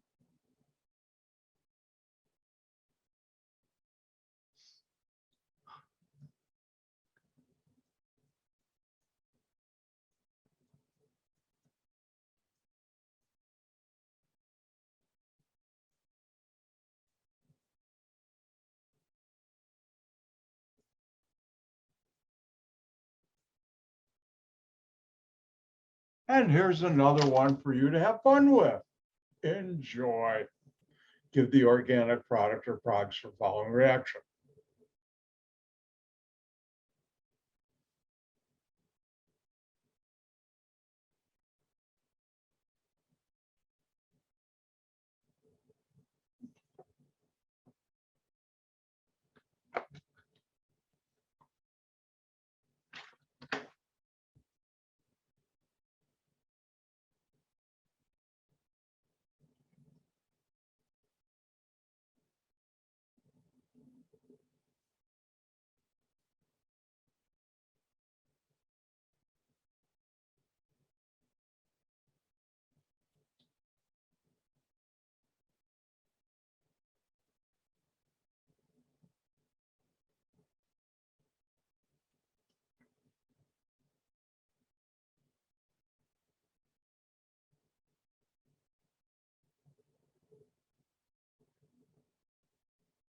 Thank you, Jimmy.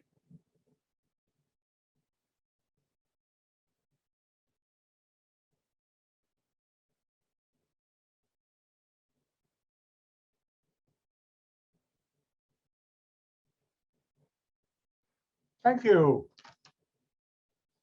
Good, Jordan. All right, let's get to work. Oh, I got a benzene ring. That's different. Well, that's not going to react with an alcohol and acid. But if I look at here, carbonyl, hydroxyl group, and call this R, it's a carboxylic acid. And here I have carbon, hydroxyl group on a carbon, It's an alcohol. Acid catalyst, what do I make? An ester.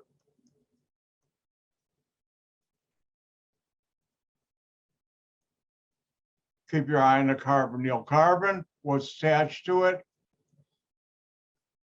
Our group is a benzene ring. Don't forget to put the lines inside. This is R. And then over here, the carbons in the alcohol are prime. 4 carbons, notice the N carbons bond to it. So 4 carbons, the N carbon. There's 4 bonds to carbon, so I can put in my hydrogen. And that's how you do it. Now, there's one molecule I forgot to talk about, I just realized, and that's a common ester that you should know the name.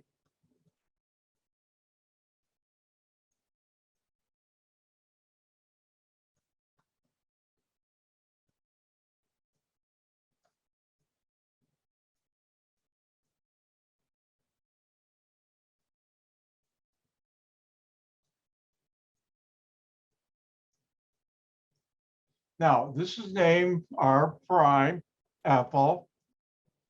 Now, normally, if you use the IUPAC, you name the acid, carboxylic acid, if R prime was H, and drop the IC in the word acid. Now, for this, you name the common carboxylic acid that would be used to make that. I just gave away something. And this is acetic acid, the common name. So I'm going to drop the IC in the acid, add ATE, and you should know this is ethyl acetate. And this is one of the 2 molecules used as nail polish remover. Now, the gel cure nail polish, for those of you who are gentlemen don't know about it, my previous Chem 170 students a while back told me about it. Ethyl acetate doesn't work as well, and you use acetone. But anyways, you should know this is ethyl acetate, which is found in nail polish remover. I'll never ask you, here's the structure, what's its common name in esters? Well, I ask, draw the structure for this compound, ethyl acetate, and here it is. All right, let's have some fun with esters still.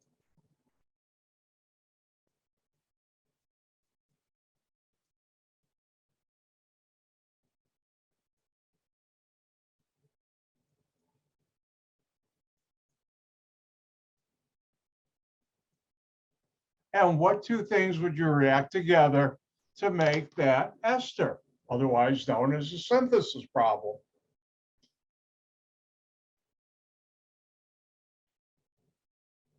Again, this reaction is the great discovery by the really great organic chemist, Dr. Emil Fischer.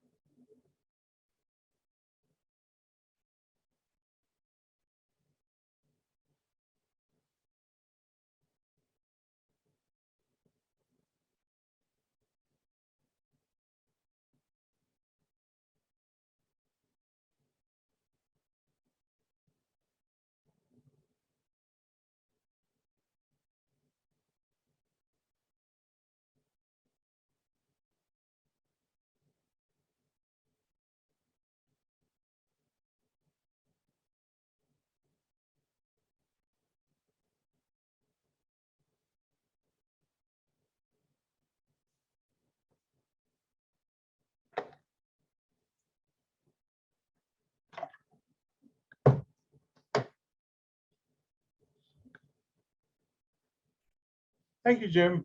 Jimmy, sorry. Bad Dr. White.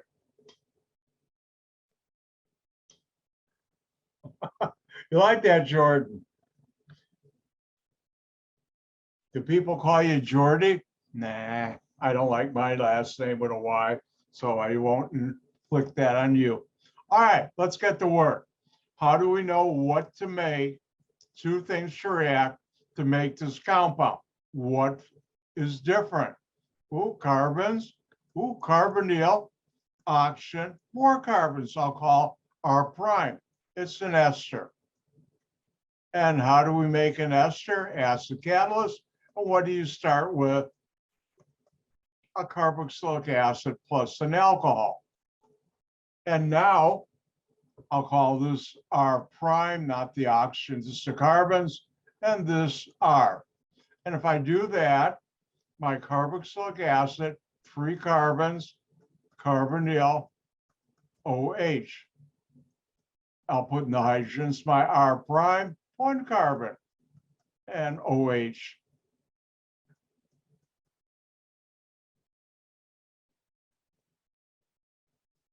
If you look, react this with this, you will get that. And that's how you do it. Oh, I see it. I missed something.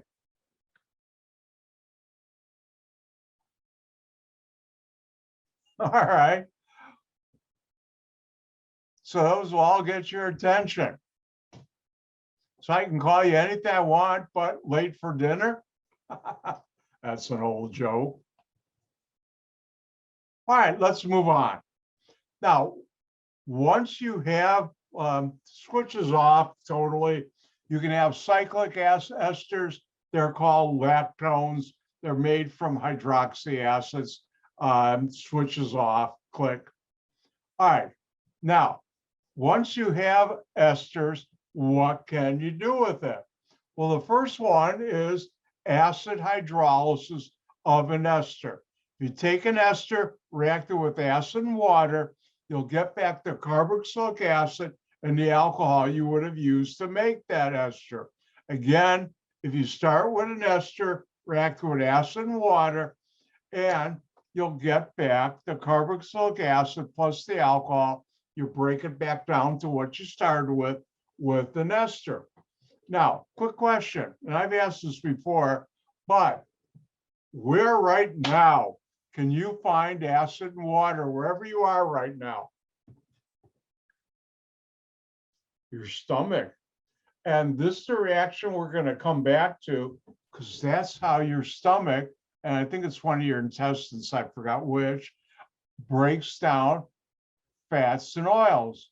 All fats and oils are esters. If you have vegetable oil in your diet, if you have animal fat, whatever, if you had a hot dog, if you have potato chips, you're eating fats and oils, and your stomach breaks it down. Hopefully, when I was little, my mother said, chew your food before you swallow or you'll choke. And guess what? I found out she wasn't lying to me. I did choke. Oh, in case you're wondering, I survived. But anyways, when you swallow it, it goes down into your stomach. You have acid and water, H+. Again, one of the miracles of life in my brain I think about is we all have cells in our body that make hydrochloric acid. That's just amazing. So let's look at the following reaction.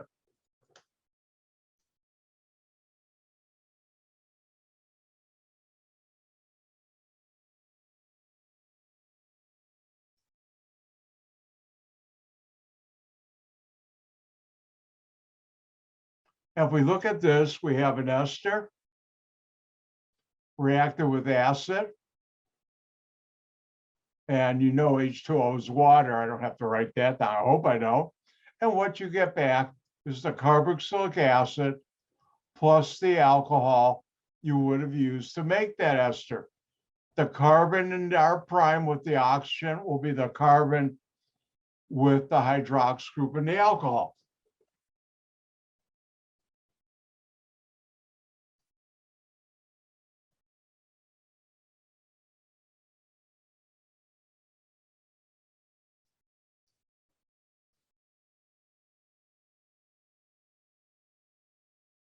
And if we look at this, we can say, what's the organic product or products? And on test, I'll either do a plus or plus question marks. Sometimes I forget to put the question marks out. But anyways, that tells you need 2 products. So if we look at this, what's different? Ooh, carbonyl, oxygen, carbons there, I'll call R prime, carbons here, I'll call R, we have an ester. And we're doing acid and water called acid hydrolysis. And what do we get back? The carboxylic acid plus the alcohol you would have used to make that ester. So what's R? These two carbons. What's R prime? The methyl. Therefore, the carboxylic acid are two carbons, my carbonyl, and OH. And there's 4 bonds to carbon, so I can put this in. Then what's my R prime? Methyl, and it's an alcohol, and I get methanol. And that's how you do acid hydrolysis. Now with this molecule, but more complex ones, I'll show you how you break down fats and oils in your stomach, because then we'll get into the good stuff. All right, your turn.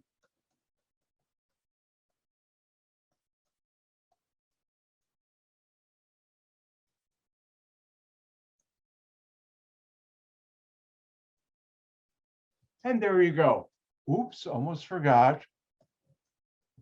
What 2 products would you get when you react that reaction with acid and water? Now I'll let you see that because you haven't really learned it yet. Your turn.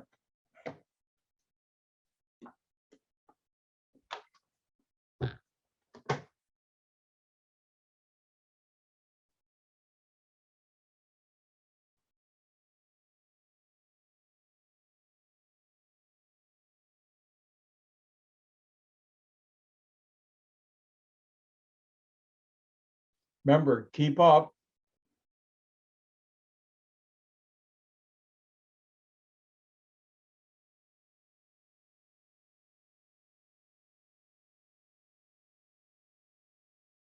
Thank you, Jordan. And Jimmy, too. All right, let's do it. If we have this molecule, what is it? What's different?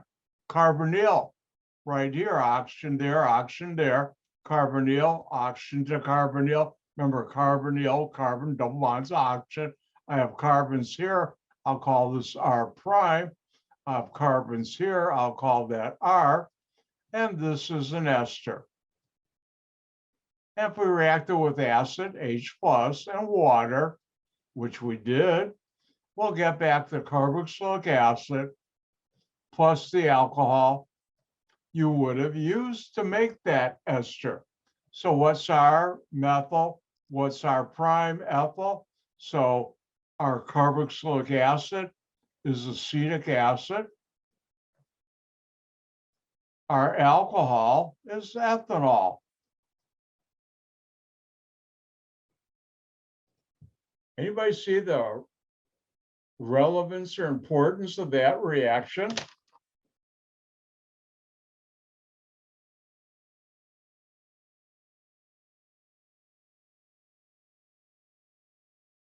Well, let me show you.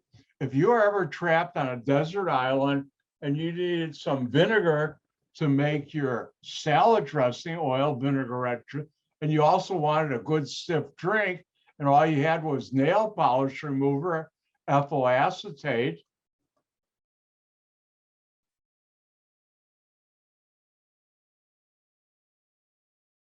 you could treat it with acid and water. You'd make acetic acid, which you put in water, which would be vinegar, and you make ethanol, which you put in water, and you make vodka or something even stronger, and you can have a good drink along with your salad, the salad dressing you just made. Isn't organic chemistry fun? Yep. All right, let's do the following.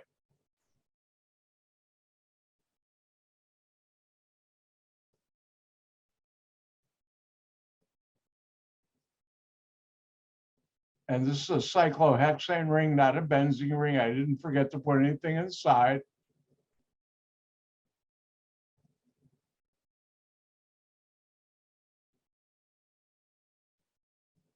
And what would I react with acid and water to make those two compounds? Your turn.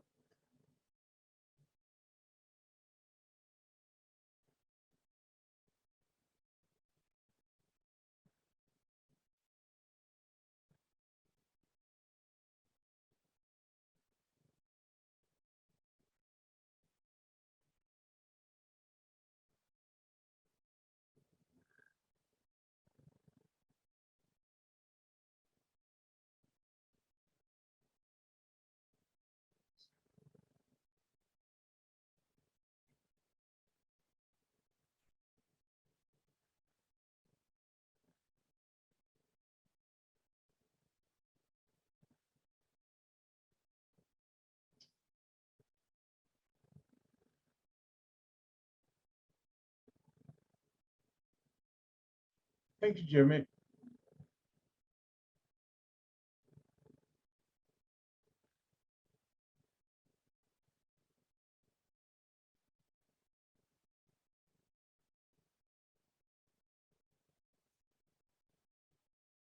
Thank you, Jordan. Let's get to work.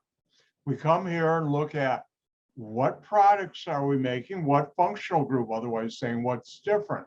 If we look here, I saw Jordan, but you can do it again if you want to, it makes you feel, and you can do other emojis too. All right, what's different?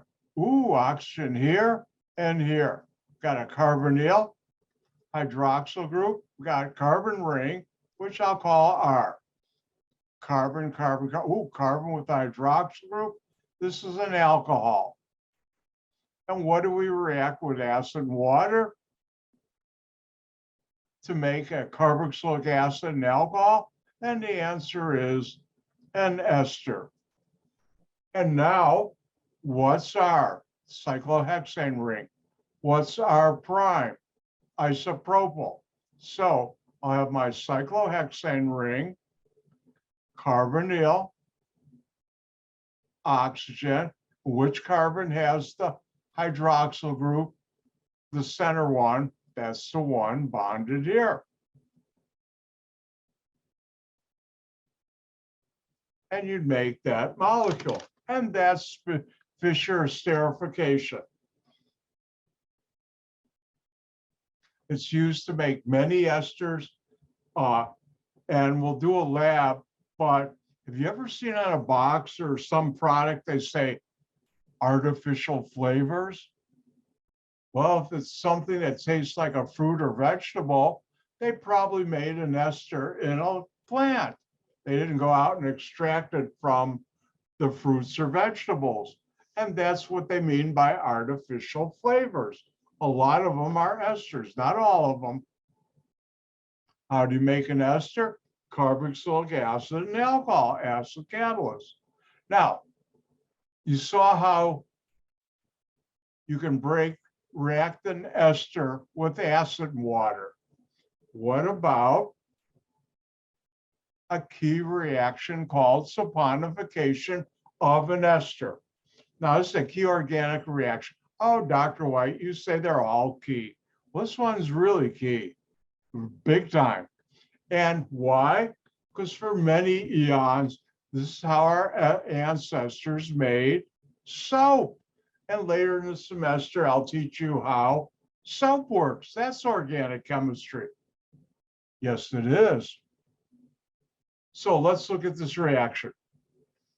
If you take an ester, water, and react it with a base, and I'm going to stick to sodium hydroxide. You could use potassium and also lithium, but let's just stick to sodium hydroxide. And generally, then you have water here. You get not the carboxylic acid you would have used to make that ester, but the carboxylate anion of the carboxylic acid you would have used to make that ester, plus the alcohol you would have used to make that ester. Let's look at why that happens.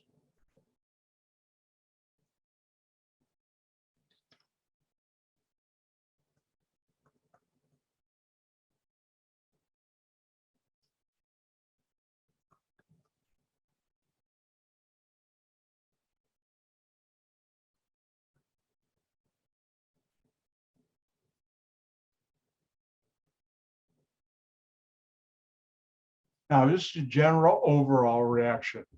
Well, at first, what happens is this reacts with this to make this. But I'm going to put it in brackets because under these conditions, you can't isolate it, plus the alcohol. Now, what do we have here floating around? Sodium hydroxide. And as you learn, carboxylic acids have an acidic proton. And if I react it with sodium hydroxide, this is an acid-base reaction. That's the fastest reaction in all of nature, all of chemistry, period. It's called diffusion control. As soon as the two chemicals come together and touch, boom, they react. So that's why you get the carboxylate anion. On the test, if you put the carboxylic acid, I'm going to mark it wrong because in the presence of base, this reaction happens immediately. So you're not going to be able to isolate any carboxylic acid. Now I'll teach you certain esters made these carboxylate anions, which are your bar soap.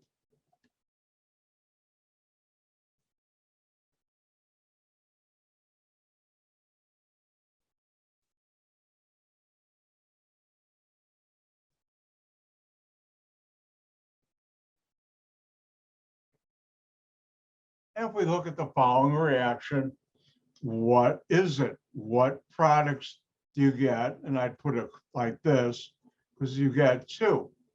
And if we look at this, what's different? Oh, an oxygen double bond to carbon, carbonyl. It's got oxygen carbons here, and we have carbons under carbonyl. It's an ester. If you react it with sodium hydroxide and water, you get the carboxylate anion of the carboxylic acid you would have used to make that ester. You don't have to put charges, but I always will. And you get the alcohol you would have used to make that ester. So what's our this? What's our prime? This. The carbon with the oxygen here, bond that oxygen will be the carbon bonded to the hydroxyl group. And if we look at this, therefore R's methyl, and we'll get this carboxylate anion plus R prime and propyl. The N carbon is bonded to the oxygen here, which will be this carbon with the hydroxyl group. And I'm done. And that's how you do it. Again, ester base hydrolysis, which is called saponification. Why? Because this reaction was used and still is used to make soap, bar soap. And when we get into fats and oils, I'll tell you a couple of stories about that. I worked for a company that made various carboxylic acids and carboxylate anions, which we sold to the people like Neutrogena, Procter & Gamble, and Unilever that they use to make their bar soap.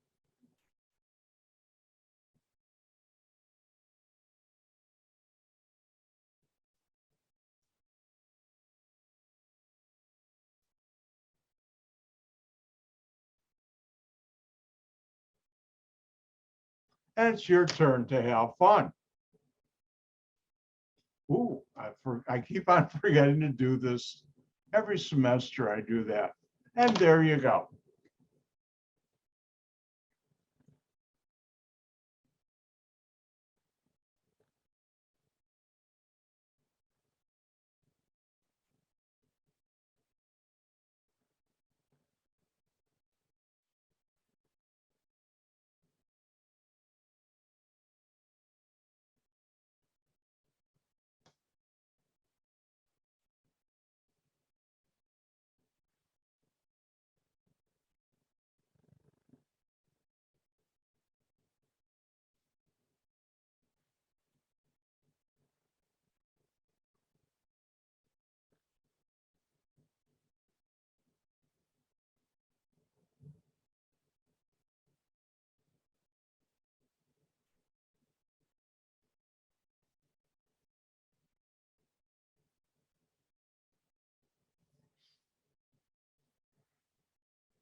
Thank you, Jordan. Thank you, Jimmy. I better get to work now.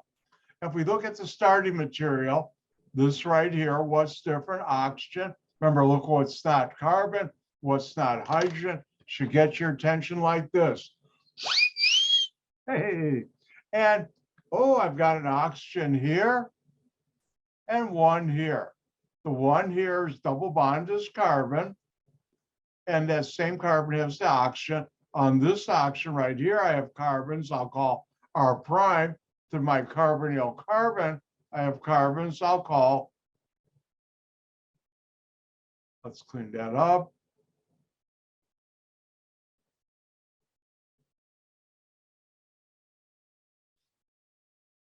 I'll call R, and this is an ester.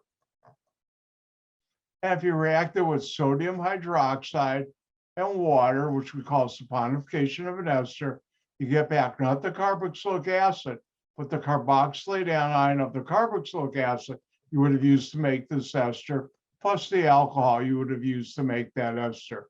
So what's R? These three carbons. What's R prime? These two. So I have my three carbons R, carbonyl, O minus, Na plus. If you put H there, I'll mark it wrong.